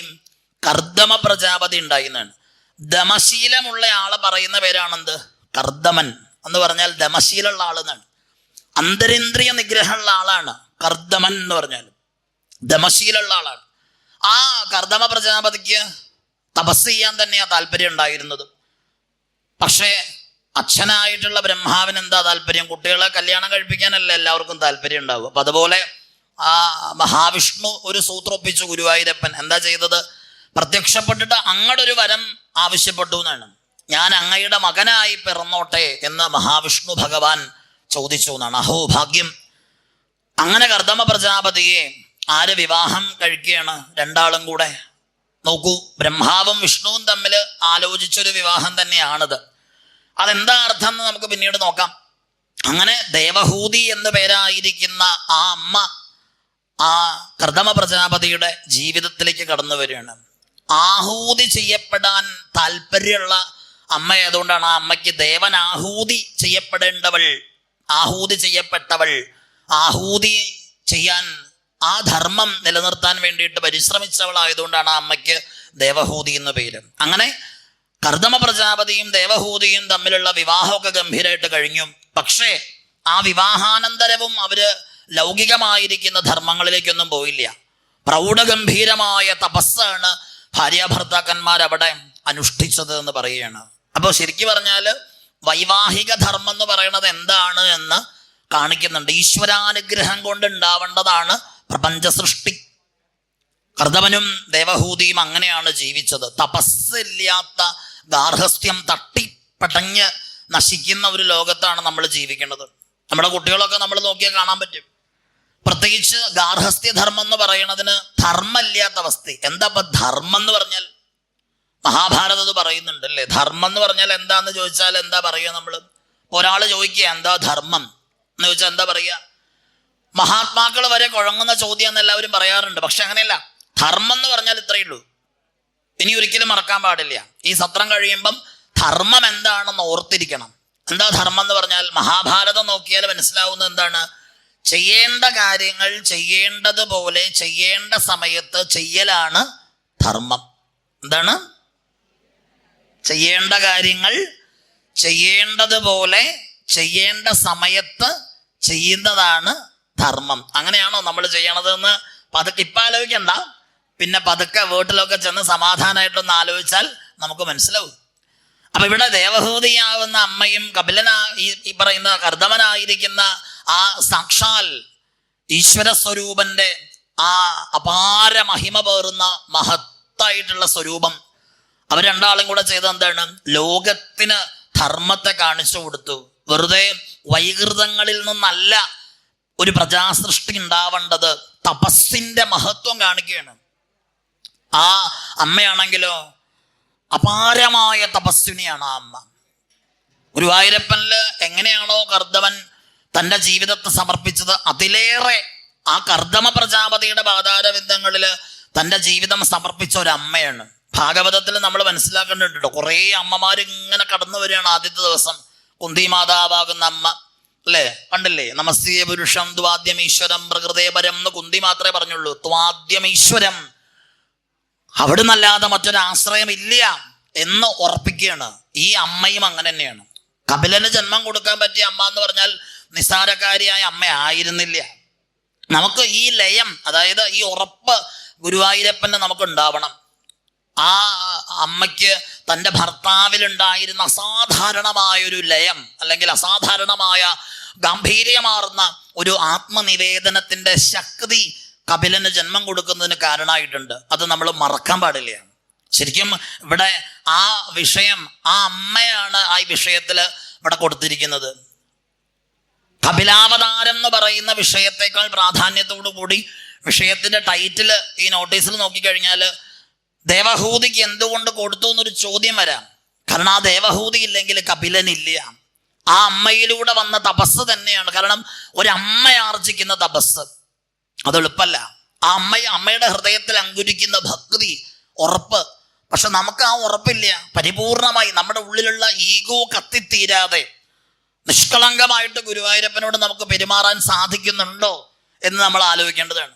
നിഷ്കളങ്കമായിട്ട് യാതൊരു കളങ്കവും ഇല്ലാണ്ട് ഗുരുവായൂരപ്പനോട് നമ്മുടെ എല്ലാ വിധത്തിലുള്ള വികാരങ്ങളും നമുക്ക് പ്രകടിപ്പിക്കാൻ പറ്റണുണ്ടോ? ഉണ്ടോ? പറ്റണില്ല. നമ്മൾ ദേഷ്യം വന്നാൽ ചിരിക്കും, അല്ലേ? ചിരിക്കാൻ വന്നാൽ കരയും. അവനവന്റെ ഉള്ളിലുള്ള സ്വഭാവം എന്താന്നുള്ളത് മറച്ചു വെച്ച് പെരുമാറും. നമ്മൾ ദേഷ്യം വന്നാൽ ദേഷ്യപ്പെടാറുണ്ടോ? പിണക്കം വന്നാൽ പിണങ്ങാറുണ്ടോ? ഒന്നുമില്ല. അങ്ങനെയുള്ള അമ്മമാർ ഈ ലോകത്തുണ്ടായിരുന്നു. ഗുരുവായൂരപ്പനെ വെല്ലുവിളിച്ചവരുണ്ടായിരുന്നു. ഗുരുവായൂരപ്പനോട് ഏറ്റുമുട്ടിയ അമ്മ, ആ ഏറ്റുമുട്ടലിൽ ഗുരുവായൂരപ്പൻ തളർന്ന ചരിത്രങ്ങളുണ്ട്. മള്ളിയൂര് അമ്മ അങ്ങനത്തെ ഒരു മള്ളിയൂർ തിരുമേനിയെ കുറിച്ച് എല്ലാവരും പറയാറുണ്ട്. പക്ഷെ മള്ളിയൂരില്ലത്ത് ആ തിരുമേനിയുടെ നിഴലായിട്ടുണ്ടായിരുന്ന ഒരു അമ്മ ഉണ്ടായിരുന്നു, സുഭദ്ര അന്തർജൻ എന്ന പേര്. അപ്പൊ എൻ്റെയൊക്കെ കുട്ടിക്കാലത്ത് ഈ തിരുമേനിയുടെ അടുത്ത് ഇങ്ങനെ ഇല്ലത്തൊക്കെ പോണ സമയത്ത് ആ അമ്മയെ ധാരാളം കാണാൻ സാധ്യമായിട്ടുണ്ട്. ആ അമ്മയുടെ വായിൽ നിന്ന് വരുന്ന ഒരക്ഷരം പോലും സത്യത്തില് ശാന്തതയുടെ കടലുകളായിരുന്നു. ഒരിക്കൽ പോലും ആരോടും ദേഷ്യപ്പെട്ടിട്ടില്ലാത്ത ആ അമ്മ, മള്ളിയൂരിൻ്റെ നിഴലായിട്ട് നടന്നിരുന്ന ആ അമ്മ ഈ ഗുരുവായൂരപ്പനെ ഒരു തവണ വെല്ലുവിളിക്കുന്നുണ്ട്. പൊതുവെ നമ്മൾ അങ്ങനെ ശ്രദ്ധിക്കാതെ പോകുന്നൊരു കാര്യമാണത്. അപ്പൊ ഈ മള്ളിയൂർ തിരുമേനി ശരിക്കും അതിപ്രസിദ്ധനായി മാറിയ ഒരു കാലം, അതായത് അദ്ദേഹത്തിന്റെ ഭാഗവതം എന്ന് പറഞ്ഞാൽ ഭാഗവത രംഗത്തെ അവസാനത്തെ വാക്കായിട്ട് മാറി അദ്ദേഹം വളരെ പ്രൗഢഗംഭീരനായിട്ട് മാറിയൊരു കാലം ഉണ്ടായിരുന്നു. അപ്പം അങ്ങനെ ഉള്ള ഒരു കാലത്ത് ഗുരുവായൂർ അമ്പലത്തിലേക്ക് ഈ മള്ളിയൂർ തിരുമേനിയും സുഭദ്രാമ്മയും പരമേശ്വരേട്ടനും ദിവാകരേട്ടനും കുട്ടികളായിരിക്കുന്നവരും ഈ പറയുന്ന പരിവാരങ്ങളൊക്കെ ഇട്ട് ഒന്ന് തൊഴാൻ പോയി. അപ്പം തിരുമേനി ശുപാർശക്കാരനൊന്നും അല്ലാഞ്ഞത് കൊണ്ട് അദ്ദേഹം ആരുടെയും ശുപാർശയ്ക്കൊന്നും പോയില്ല. ക്യൂവിൽ നിന്ന് തൊഴാൻ തീരുമാനിച്ചു. അങ്ങനെ ക്യൂവിൽ നിന്നിങ്ങനെ തൊഴാനായിട്ട് പരിശ്രമിച്ചപ്പം ദേവസ്വംകാര് കണ്ട് അങ്ങനെ വന്നിട്ട്, തിരുമേനി ഇവിടെയാണോ നിൽക്കണേ, ഇതെന്താ ഈ കാണിക്കുന്നത് എന്നൊക്കെ പറഞ്ഞിട്ട് പിടിച്ചോണ്ട് പോയി. ഇപ്പം മള്ളിയൂർ തിരുമേനിയാണെന്ന് അറിഞ്ഞപ്പം ഭക്തജനങ്ങൾക്കൊക്കെ ആവേശമായി. ഗുരുവായൂർ തൊഴാൻ വന്നവരൊക്കെ ഒരു പരിവാരങ്ങളായിട്ട് ഇദ്ദേഹത്തിൻ്റെ പിന്നാലെ അങ്ങോട്ട് കൂടി. അവരൊക്കെ കൂടെ തിരുമേനിനെ കൊണ്ട് ഈ ബഹളത്തിനിടയിൽ ഈ അമ്മയും കുട്ടികളൊക്കെ അവിടെ ഒക്കെ ചെതറിപ്പോയി. അവരെങ്ങനെയൊക്കെയോ പാവങ്ങൾ ആ ക്യൂവിലും അവിടെയൊക്കെ പോയി നിന്ന് എങ്ങനെയൊക്കെയോ അവർ തൊഴാനൊക്കെ നോക്കി. പക്ഷെ തിരുമേനിയുടെ ആ പ്രാഗൽഭ്യത്തിൻ്റെ ആ ആളിക്കത്തലിൽ ഗുരുവായൂരൊന്ന് ഇളകി അദ്ദേഹത്തെ നേരെ കൊണ്ടുപോയിട്ട് അവിടെ ആ അമ്പലത്തിൻ്റെ നടയിൽ കൊണ്ടങ്ങോട്ട് നിർത്തി. ശ്രീകോവിലിൻ്റെ മുമ്പിൽ തന്നെ അങ്ങോട്ട് കൊണ്ട് വെച്ചു. അപ്പൊ കുറേ നേരം അദ്ദേഹം അവിടെ നിന്നങ്ങോട്ട് തൊഴുതു. വളരെ സന്തോഷമായിട്ട് അദ്ദേഹത്തിന് ഇപ്പം തൊഴുതാലും തൊഴുതില്ലെങ്കിലും പ്രത്യേകിച്ച് കാര്യമൊന്നുമില്ല. അദ്ദേഹം അവിടെ നിന്ന് കുറേ നേരം. ഇതൊക്കെ കഴിഞ്ഞ് അദ്ദേഹം തിരിച്ചിറങ്ങി എല്ലാവരും കൂടെ പരിവാരങ്ങളായിട്ട് വരുന്ന സമയത്ത് സുഭദ്രാമ്മ ഒരു തൂണിൻ്റെ ചോട്ടിലിരിക്കുക ഏകാഗ്നിയായിട്ട്. അപ്പം അങ്ങനെ എല്ലാവരും കൂടെ പതുക്കെ അവിടുന്ന് പുറപ്പെട്ടു. വണ്ടിയിൽ കയറി ഈ അമ്മ ഒന്നും മിണ്ടിയില്ല, തിരുമേനിയോട് ഒന്നും മിണ്ടിയില്ല. അങ്ങനെ ഇല്ലത്തെത്തിയിട്ടും അന്നും ഒന്നും മിണ്ടിയില്ല. പിറ്റേ ദിവസം രാവിലെ ആയപ്പോഴും ഒരക്ഷരം പോലും മിണ്ടിയില്ല. വൈകുന്നേരമൊക്കെ കഴിഞ്ഞപ്പോൾ തിരുമേനി ചോദിച്ചു, അല്ല ഈ ഗുരുവായൂരപ്പനെയൊക്കെ തൊഴുതിട്ടേ എന്താ ഒരു സന്തോഷമില്ലാത്തത് എന്ന് ചോദിച്ചു. അപ്പം അതുവരെ ആ ഇല്ലത്ത് ശബ്ദം ഉയർന്ന് കേട്ടിട്ടില്ലാത്ത സുഭദ്രാമ്മ പറഞ്ഞു, നിങ്ങളൊക്കെ എല്ലാവരും വലിയ വലിയ ആളുകളായില്ലേ, നിങ്ങളൊക്കെ ആനയും അമ്പാരിയൊക്കെ ഇട്ട് തൊഴിയിക്കാനൊക്കെ ആളുണ്ടായല്ലോ. ഞങ്ങൾ പാവങ്ങൾ, ഞങ്ങൾ പ്രൗഢിയും പത്രാസൊന്നും ഇല്ലാത്ത ആളുകൾ ഉന്തിലും തള്ളിലൊക്കെ പെട്ട് അവിടെയൊക്കെ ചതറിപ്പോയി. ഗുരുവായൂരപ്പനെ കാണാൻ ആദ്യമായിട്ട് പോയതാ അമ്മ, അതിനു മുമ്പോ പിമ്പോ പോയിട്ടില്ല, കാണാൻ പറ്റിയില്ല, ഗുരുവായൂരപ്പനെ കണ്ടില്ല. നിങ്ങൾ തൊഴുതോളൂ, ധാരാളം തൊഴുതില്ലേ, സന്തോഷമായില്ലേ എന്ന് പറഞ്ഞു. അപ്പോൾ തിരുമേനിക്ക് വിഷമായി. തിരുമേനി പറഞ്ഞു, അതിന് ഞാൻ അറിഞ്ഞില്ലല്ലോ, ഇതൊന്നും ഞാൻ അവിടെ പെട്ടുപോയതല്ലേ, അതുകൊണ്ട് അടുത്ത തവണ നമുക്ക് പോകുമ്പം വിസ്തരിച്ച് തൊഴാനുള്ള ഏർപ്പാട് ഉണ്ടാക്കാം എന്ന് പറഞ്ഞപ്പം ആ അമ്മ പറഞ്ഞു, ഇനി ഞാൻ ഗുരുവായൂരപ്പനെ കാണാൻ വരില്ല എന്ന് പറഞ്ഞു. ഇനി ജീവിതത്തിൽ ഞാൻ ഗുരുവായൂരപ്പനെ കാണാൻ പോവില്ല. ഗുരുവായൂരപ്പന് വേണമെങ്കിൽ എന്നെ എങ്ങോട്ട് വന്ന് കണ്ടോട്ടെ എന്ന് ആ അമ്മ പറഞ്ഞു. തിരുമേനി ഒരു അക്ഷരം മിണ്ടിയില്ല. പിന്നെ ആ അമ്മ ഗുരുവായൂർ പോയില്ല. ഗുരുവായൂരപ്പനെ കാണാൻ പോയില്ല. കുറച്ച് നാളുകൾ കഴിഞ്ഞു പോയി. കുറേ നാളുകൾ കഴിഞ്ഞപ്പം ശതകൃതു സപ്താഹം നടത്താൻ ആരൊക്കെയോ കൂടി തീരുമാനിക്കണു. ഗുരുവായൂർ ക്ഷേത്രത്തിലുള്ള ആളുകളൊക്കെ കൂടെ അതിൽ സംഘാടകരാവുന്നു. അവസാനം വള്ളിയൂരില്ലത്തിൻ്റെ ചരിത്രത്തിൽ ആദ്യമായിട്ട് ഗുരുവായൂരമ്പലത്തിൻ്റെ അകത്ത് നിന്ന് ചാർത്തിയ മാലയും ഗുരുവായൂരപ്പൻ്റെ കളഭവും ഗുരുവായൂരപ്പൻ്റെ സകല ഉടയാടകളും ആടയാഭരണങ്ങളും ചൈതന്യവും ദീപവുമായി ആ ശതകൃതു സപ്താഹത്തിൻ്റെ സമയത്ത് ഗുരുവായൂരമ്പലത്തിനകത്തുന്ന ആ രഥത്തിൽ ഗുരുവായൂരപ്പൻ അങ്ങോട്ട് പുറപ്പെട്ടു.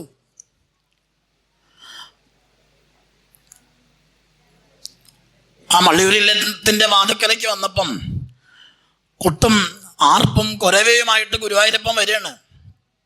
ആ അമ്മയെ കാണാൻ ഗുരുവായൂർ ശ്രീലകത്തിനകത്തുനിന്ന് ഗുരുവായൂരപ്പൻ ഇറങ്ങി എഴുന്നള്ളി മള്ളിയൂരില്ലത്തിൻ്റെ വാതുക്കൽ വരേണ്ടി വന്നു എന്നുള്ളതാണ്. ആ അമ്മ അങ്ങോട്ട് ചെന്നു, നിവർന്ന് അങ്ങോട്ട് നിന്നു, ഒട്ടി അങ്ങോട്ട് കരഞ്ഞു, ഗുരുവായൂരപ്പൻ്റെ പാദങ്ങളിൽ അങ്ങോട്ട് നമസ്കരിച്ചു, തൊഴുതു. സന്തോഷായി. അത് കഴിഞ്ഞ് ആ രാത്രി സുഖമായിട്ട് കിടന്നുറങ്ങി. ആരോടൊന്നും മിണ്ടിയില്ല. ഒക്കെ കഴിഞ്ഞ് പിറ്റേ പ്രഭാതത്തിൽ തിരുമേനിക്ക് പല്ല് തേക്കാൻ ആവശ്യമായ ഒരു പൊടി എടുത്ത് കൊടുത്തിട്ട് പറഞ്ഞു, ഞാൻ വരാം, അങ്ങ് നടന്നോളൂ, ഞാൻ പിന്നാലെ ഉണ്ട് പറഞ്ഞു. കുളത്തിൽ ഞങ്ങൾ പോയി. ആ പടവിൽ ഇരുന്നു. ഈ ലോകം വെടിഞ്ഞു പോയി. ഗുരുവായൂരപ്പനെ കണ്ട് ആ അമ്മ കൃതാർത്ഥയായി തിരിച്ചുപോയി. അതാണ് ഗുരുവായൂരപ്പൻ്റെ വാത്സല്യം. നമുക്ക് ആ ലയം എന്തുകൊണ്ട് കിട്ടണില്ല എന്ന് ആലോചിക്കണം. നമ്മുടെ ഉള്ളിൽ കത്തി ഇറങ്ങുന്ന ആ ഈഗോ എന്നാണോ അവസാനിക്കുന്നത്, നമ്മുടെ ഉള്ളിലേക്ക് ആ ഗുരുവായൂരപ്പ എന്നുള്ള വിളി വരണില്ല. നമ്മൾ വേദാന്തം, നമ്മൾ വളരെ വ്യാകരണം വൈയാകരണം എന്നൊക്കെ പറഞ്ഞിട്ട് നമ്മളിങ്ങനെ നടക്കുകയാണ്. ആ ഭാഗവതവുമായിട്ടുള്ള ലയം സിദ്ധിക്കാത്ത പക്ഷം ഗുരുവായൂരപ്പനെ നമുക്ക് എങ്ങനെയാ കാണാൻ പറ്റുക? ഗുരുവായൂരപ്പൻ ആ ഹൃദയത്തിൻ്റെ ആ ഭാഷ ഉണ്ടല്ലോ, അതാണ് ഗുരുവായൂരപ്പന് പ്രിയം. ഗുരുവായൂരപ്പനെ കൊടുക്കുന്നത് അങ്ങനെയാണ്. അതാണ് ഭാഗവതത്തിലുടനീളം നമ്മൾ കാണാം. വിതുരപത്നി കൊടുത്ത കുറച്ച് പഴത്തിൻ്റെ തോലും പേരിയെന്ന ചീരക്കറിയും അവലുമൊക്കെ കഴിച്ച ഗുരുവായൂരപ്പൻ്റെ വിഷമതാണ്. നിഷ്കളങ്കമായിട്ടുള്ള ഹൃദയം ഭഗവാനെ നേദിക്കുക. അതാണ് അവിടെ ദേവഹൂതിയാകുന്ന അമ്മ ചെയ്തത്. ആ ഭർത്താവാകുന്ന സ്വരൂപം ഗുരുവായൂരപ്പൻ തന്നെയാണെന്ന ബോധ്യത്തോടു കൂടി, ഭഗവാൻ തന്നെയാണെന്ന ബോധ്യത്തോടു കൂടി ആ അമ്മ ശുശ്രൂഷിച്ചു. അഗാധമായ ശുശ്രൂഷയാണ് ചെയ്തത്. വർഷങ്ങൾ കടന്നുപോയി. ശരീരം ചടച്ചു, മെല്ലിച്ചു, ഒക്കെ കഴിഞ്ഞു. മരണം വരെ എത്രയോ നിമിഷങ്ങളിലൂടെ കടന്നുപോയിട്ടുണ്ടാവണം ആ അമ്മയുടെ മുന്നിലൂടെ. പക്ഷേ നിർനിമേഷയായി കൊട്ടാരത്തിൽ വസിച്ചവളാണ് അവള്. മനുവിൻ്റെ പുത്രിയാണ്, നിസ്സാരക്കാരിയല്ല. എക്സ്ട്രീമായിട്ടുള്ള എല്ലാ ആനന്ദവും എല്ലാ സ്വാതന്ത്ര്യവും അനുഭവിച്ചിരിക്കുന്ന ആ അമ്മ അവസാനം ആ ആശ്രമപാഠത്തിൽ ഒരു മുനികുമാരിക്ക് പോലും സാധ്യമല്ലാത്ത അത്രയും യാതനകളും വേദനകളും അനുഭവിച്ചുകൊണ്ട് ആ ഭർത്താവിനെ ശുശ്രൂഷിച്ചു. അദ്ദേഹം കണ്ണു തുറന്നു. കുറെ കാലം കഴിഞ്ഞപ്പം കണ്ടതെന്താ? തനിക്ക് വേണ്ടി ഇരിഞ്ഞു തീരുന്ന ഒരു ചന്ദനത്തിരി പോലെ, ഒരു കർപ്പൂരം പോലെ തൻ്റെ ശരീരത്തിൽ നിന്ന് ഭർത്തൃധർമ്മം എന്താണെന്ന് അറിഞ്ഞുകൊണ്ട് കണ്ണെടുക്കാതെ തന്നെ ശുശ്രൂഷിച്ച ആ അമ്മയെ കർദമൻ കാണുന്ന ഒരു രംഗം ഒന്ന് ആലോചിച്ച് നോക്കൂ. ഇന്നത്തെ ഭാര്യയൊക്കെ ആണെങ്കിൽ അങ്ങനെ ചെയ്യുമോ എന്നുള്ളത് അവനവൻ ആലോചിക്കേണ്ടതാണ്. അത്രയും ആത്മനിവേദിതയായിരുന്നു അവള്. അങ്ങനെ നേരെ ആ ബിന്ദുസരസിൽ ഇറങ്ങിയിട്ട് തൊഴുതിട്ട് വരാൻ പറഞ്ഞു. തൊഴുതു. എന്നിട്ട് അവിടെ പോയി കുളിച്ചു. തിരിച്ചു വന്നപ്പോൾ നവോഢയായി അവൾ പ്രകാശിച്ചു. ഒരു വിമാനം ഉണ്ടാക്കിയെന്നാണ്. വിമാനം എന്ന് പറഞ്ഞാൽ എന്താ? വിമാനം എന്ന് പറഞ്ഞാൽ വിഗതമായ മാനം, അല്ലാതെ പ്ലെയിനിൽ പോയി എന്നല്ല. വിമാനം എന്ന് പറഞ്ഞാൽ അങ്ങനെയാ, വിഗതമായ മാനം. മറ്റൊരു ഡയമെൻഷനിലേക്ക്, ഒരു കാമക കൊട്ടാരത്തിൽ അവർ താമസിക്കാൻ വേണ്ടി തുടങ്ങി. അങ്ങനെ ആ അമ്മയ്ക്ക് 9 പെൺകുട്ടികളും ഏക സഹോദരനായിട്ട് അവർക്ക് ജനിച്ച മകന്റെ പേരാണെന്ത്? കപിലവാസുദേവൻ. അങ്ങനെ കപിലാവതാരം ഭാഗവതത്തിൽ പ്രസ്താവിക്കുകയാണ്. ആ 9 സഹോദരിമാർക്ക് ഏക സഹോദരനായിട്ട് കപിലൻ ജനിച്ചു. അപ്പോൾ അമ്മയ്ക്ക് മനസ്സിലാവണുണ്ട് എന്താണ് തൻ്റെ ഭർത്താവിൻ്റെ ഇംഗിതം. ഇന്ദ്രിയ വിഷയങ്ങൾക്കൊക്കെ വിരക്തി ഉണ്ടായി. ഗാർഹസ്ഥ്യധർമ്മം അങ്ങനെയാണ്. ഈ കഥയ്ക്കുള്ള മാനം അതാണ്. അനുഷ്ഠിക്കേണ്ടവയെല്ലാം വേണ്ടതുപോലെ അനുഷ്ഠിച്ച് ആശ്രമാണാന്നുള്ള പദ്ധതി പ്രകാരം ഓരോന്നിനെ ത്യജിച്ച് ആ അമ്മ കൃതഹസ്ഥയായി വരികയാണ്. ഇതാണ് ജീവിതം. നമ്മൾ എന്താ ചെയ്യേണ്ടത്? അറ്റാച്ച്മെന്റ് എന്ന് പറയുന്നത് എങ്ങനെയാണ് കട്ട് ഓഫ് ചെയ്യേണ്ടത്. അല്ലാതെ ഈ കഥ വെറുതെ കേട്ടിട്ട് പ്രത്യേകിച്ച് കാര്യമില്ല. അത് നമ്മുടെ ഹൃദയത്തെ ദ്രവിപ്പിക്കുന്നല്ലാതെ നമ്മൾ പ്രായോഗികമായിട്ടത് ചിന്തിക്കേണ്ടതുണ്ട്. അതാത് കാലഘട്ടത്തിൽ ചെയ്യേണ്ടത്. ബ്രഹ്മചര്യം എന്ന് പറഞ്ഞാൽ എന്താ? പഠിക്കാൻ പോകേണ്ട കാലഘട്ടത്തിൽ വൃത്തിയായിട്ട് പഠിക്കുക. പഠിച്ചു കഴിയുമ്പം ഗാർഹസ്ഥ്യധർമ്മം സ്വന്തം കാലിൽ നിൽക്കണം. അത് ആൺകുട്ടിയാവട്ടെ പെൺകുട്ടിയാവട്ടെ സ്വന്തം കാലിൽ നിൽക്കണം. അതിപ്പോൾ പലപ്പോഴും ഹൈന്ദവ സംസ്കാരത്തിൽ അതും ഇല്ലാത്ത കാലമാണ്. പെൺകുട്ടികളൊക്കെ വയസ്സും പ്രായം ആവണതിന് മുമ്പ് കെട്ടിച്ചു വിടുന്നൊരു സ്വഭാവമുണ്ട്. ജ്യോതിഷവും ജാതകവും ഒക്കെ നോക്കിയിട്ടേ ഇപ്പം പല അമ്മമാരും, ഇവിടെ പെരുമ്പാവൂരില്ല, വേറെ ചില സ്ഥലത്തൊക്കെ പല അമ്മമാരും യൂട്യൂബിലാ താമസം തന്നെ. രാവിലെ എഴുന്നേക്കണം തന്നെ ഏതോ ജ്യോതിഷം പറഞ്ഞിട്ടാ. കഴിഞ്ഞ ദിവസം ഞാൻ ഒരു അമ്മയെ കണ്ടപ്പോൾ കൈയൊടിഞ്ഞ് നടക്കുക. അപ്പം ഞാൻ ചോദിച്ചു എന്താ പറ്റിയത്? അപ്പം ഒന്നും മിണ്ടണില്ല. അപ്പം മോൻ പറഞ്ഞു ആ അമ്മ എന്നെ പറഞ്ഞോട്ടെ എന്ന് പറഞ്ഞു. അയാളങ്ങ് പോയി. എൻ്റെ സുഹൃത്തിൻ്റെ അമ്മയാണ്. കുറച്ച് കഴിഞ്ഞപ്പോൾ മോൻ തന്നെ പിന്നെ പറഞ്ഞു ഏതോ ജ്യോതിഷൻ്റെ വലയിലെ അപ്പം അമ്മ യൂട്യൂബിൽ നിന്നാണ് രാവിലെ എഴുന്നേറ്റ് വരണത്. അപ്പം അതുകൊണ്ട് ഏതോ ഒരു വ്യാഴാഴ്ച ജ്യോതിഷം പറഞ്ഞത്ര ഇന്നെന്തോ പ്രത്യേക വ്യാഴാഴ്ചയാണ്. അപ്പം അതുകൊണ്ട് ഈ വ്യാഴാഴ്ച രാവിലെ വലത്തുവശം തിരിഞ്ഞ് എഴുന്നേക്കുന്നത് ശുഭമാണെന്ന് പറഞ്ഞു. അമ്മ വലത്തുവശം തിരിഞ്ഞ് എഴുന്നേറ്റു. ഇടത്ത് ഭിത്തിയും വലത്ത് ശൂന്യതയായിരുന്നു. പക്ക ശുഭായി, എല്ലാം ശുഭായി. കാരണം എനിക്ക് മനസ്സിലായത് എന്താ വെച്ചാൽ അയാൾ കേമനായിട്ടുള്ള ആളാ. ആ അമ്മ വീട്ടിൽ അടങ്ങിയിരുന്നപ്പോൾ മരുവൾക്കൊക്കെ സുഖമായി. കാരണം ഇനിയിപ്പോൾ കൈ ഒടിഞ്ഞല്ലോ, ഇനി വേറെ വിഷമമൊന്നുമില്ല. അതുകൊണ്ടായിരിക്കും അയാൾ ഉദ്ദേശിച്ചിട്ടുണ്ടാവുക. അല്ലാണ്ട് ഇപ്പം എന്താ പറയുക, ഈ ജാതി പൊറാട്ട നാടകങ്ങളൊക്കെ നിർത്തേണ്ട സമയമായി നമ്മൾ കേട്ടോ. നമ്മൾ വളരെ ശ്രദ്ധിക്കേണ്ടതുണ്ട്, വളരെ സൂക്ഷ്മമായിട്ട്. പ്രത്യേകിച്ച് പെൺകുട്ടികളുടെയൊക്കെ ജാതകമൊക്കെ ആവശ്യമില്ലാത്ത കാലത്ത് ആവശ്യമില്ലാത്ത സ്ഥലങ്ങളിൽ കൊണ്ടുപോയിട്ട് വെറുതെ അവരുടെ വിവാഹങ്ങളൊക്കെ നശിപ്പിച്ച് കളയാതിരിക്കുക. സ്വന്തം കാലിൽ അവരെ നിർത്താൻ പ്രേരിപ്പിക്കുക. ഞങ്ങൾ ആലോചിച്ച് നോക്കുക, കേരളത്തിൽ ഇന്ന് 14 ജില്ലകളുണ്ട്. ആ 14 ജില്ലകളിൽ 11 ജില്ലകളിലെ കളക്ടർ പെൺകുട്ടികളാണ്. എന്നാലും നമ്മുടെ നാട്ടിൽ വിസ്മയമാർക്ക് അന്ത്യം ഉണ്ടാവണില്ല. അതിനർത്ഥം ജ്യോതിഷം തെറ്റാണെന്നോ ജ്യോതിശാസ്ത്രക്കാരെ ഞാൻ അധിക്ഷേപിച്ചെന്നോ ഒന്നും നിങ്ങൾ കൂട്ടണ്ട. ചിലർ വിചാരിക്കും ഇയാൾ നിരീശ്വരവാദിയാണ്. ഞാൻ നിരീശ്വരവാദിയൊന്നുമല്ല. ഓർമ്മ വെച്ച കാലം തൊട്ട് വീട്ടിനകത്ത് ഗണപതി ഹോമം നടത്തുന്ന വീടാണ് എൻ്റെ വീട്. കൊണ്ടിടുന്നൊക്കെ കുണ്ടത്തിനകത്ത് തീ കൂട്ടിക്കൊണ്ടിരുന്ന. പിന്നെ ഭാര്യ ഗണപതി ഹോമം പഠിച്ചപ്പോൾ ഞാൻ നിർത്തി.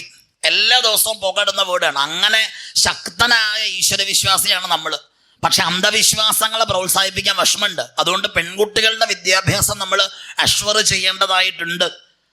ആ പെൺകുട്ടികളെ സ്വന്തം കാലിൽ നിർത്താനും അവരെ ഡെസിഗ്നേറ്റഡ് ആക്കാനും ഹൈന്ദവ ജനത പരിശ്രമിക്കേണ്ടതുണ്ട്. അത് ആധ്യാത്മികത തന്നെയാണ്. ഇവിടെ നമുക്ക് മനസ്സിലാക്കേണ്ട ധർമ്മം കൂടിയാണത്. അപ്പം ഏതായാലും എന്താ, ഈ ജീവിതത്തിൽ ചെയ്യേണ്ട കാര്യങ്ങളൊക്കെ ചെയ്യേണ്ടത് പോലെ ചെയ്ത് മുന്നോട്ട് പോയ അമ്മ കൂടിയാണ് ഇവിടെ സാക്ഷാൽ ദേവഹൂതിയാകുന്ന അമ്മ.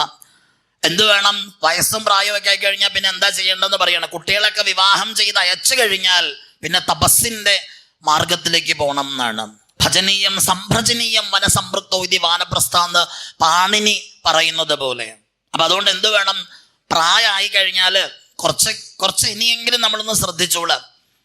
കുറച്ച് ഒരു രഹസ്യം ഞാൻ പറയാം. ഏതായാലും ഇത്രയും ദൂരം വന്നല്ലേ, അതുകൊണ്ട് പുറത്താരും കേൾക്കണ്ട, നമ്മൾ മാത്രം കേട്ടാൽ മതി. ഒരു രഹസ്യം പറയാം. പ്രായമുള്ളവരോട് പ്രത്യേകം പറയുകയാണ്. പ്രായമുള്ളവർ എന്ന് പറഞ്ഞാൽ ആരാണ്? ഒരു 40 വയസ്സിന് മുകളിലുള്ളവർ. അത് ഇഷ്ടപ്പെട്ടില്ല. ചിലർ ഇങ്ങനെ നോക്കുക. 40 വയസ്സ് കഴിഞ്ഞാൽ പിന്നെ ചെറിയ വെള്ളിനാരൊക്കെ ഇവിടെ കെട്ടിത്തരണം. എന്തിനാ അറിയോ ഭഗവാൻ? എന്തിനാണ്? ഈ ഓട്ടം നിർത്താറായെന്ന് കാണിക്കാൻ വേണ്ടിയിട്ടാണ്. അപ്പം നമ്മൾ പെയിന്റ് അടിക്കും. ആയിട്ടില്ല എന്നാണ്. അങ്ങനെ അടിക്കണ്ട, പെയിന്റ് അടിക്കണ്ട, വളരെ ബോറാണ്. അപ്പം എന്ത് ചെയ്യണം? കുറച്ച് കാലം കഴിഞ്ഞാൽ ഞാൻ ഒരു കാര്യം ചെയ്യട്ടെ, നിങ്ങളെ പല ആളുകളുടെയും മുഖത്തേക്ക് നോക്കിയിട്ട് എനിക്ക് എന്താ വിഷമം തോന്നുന്നുണ്ട്. എന്താ കാരണം എന്നറിയോ? നിങ്ങളൊക്കെ ആഴത്തിലുള്ള ദുഃഖത്തിലുള്ളവരാണ് പലരും. ആരെക്കുറിച്ച് ആലോചിച്ച് ദുഃഖിക്കണേ? സത്യം പറ. അത് തന്നെ ആ അമ്മ പറഞ്ഞു ശരി. ആരെ? മക്കള് എന്ന് പറഞ്ഞ് പിടിയാണ്. ഞാനൊരു രഹസ്യം പറയാം. ഞാൻ ഇനി പറയുന്ന രഹസ്യം ജീവിതത്തിൽ മറന്നു പോകരുത്, എക്കാലത്തും പ്രയോജനം ചെയ്യും. നമ്മൾ വിചാരിക്കുന്നത് പോലെ നമ്മളെ ഈ ലോകത്ത് സ്നേഹിക്കാൻ ഒരു പൂച്ചക്കുട്ടിയെ പോലും കിട്ടില്ല എന്ന് ആദ്യം ഉറപ്പിക്കണം. ശരിയല്ല? ശരിയാണ്. അല്ല, അതുകൊണ്ടാണ് ഞാൻ പറഞ്ഞത്.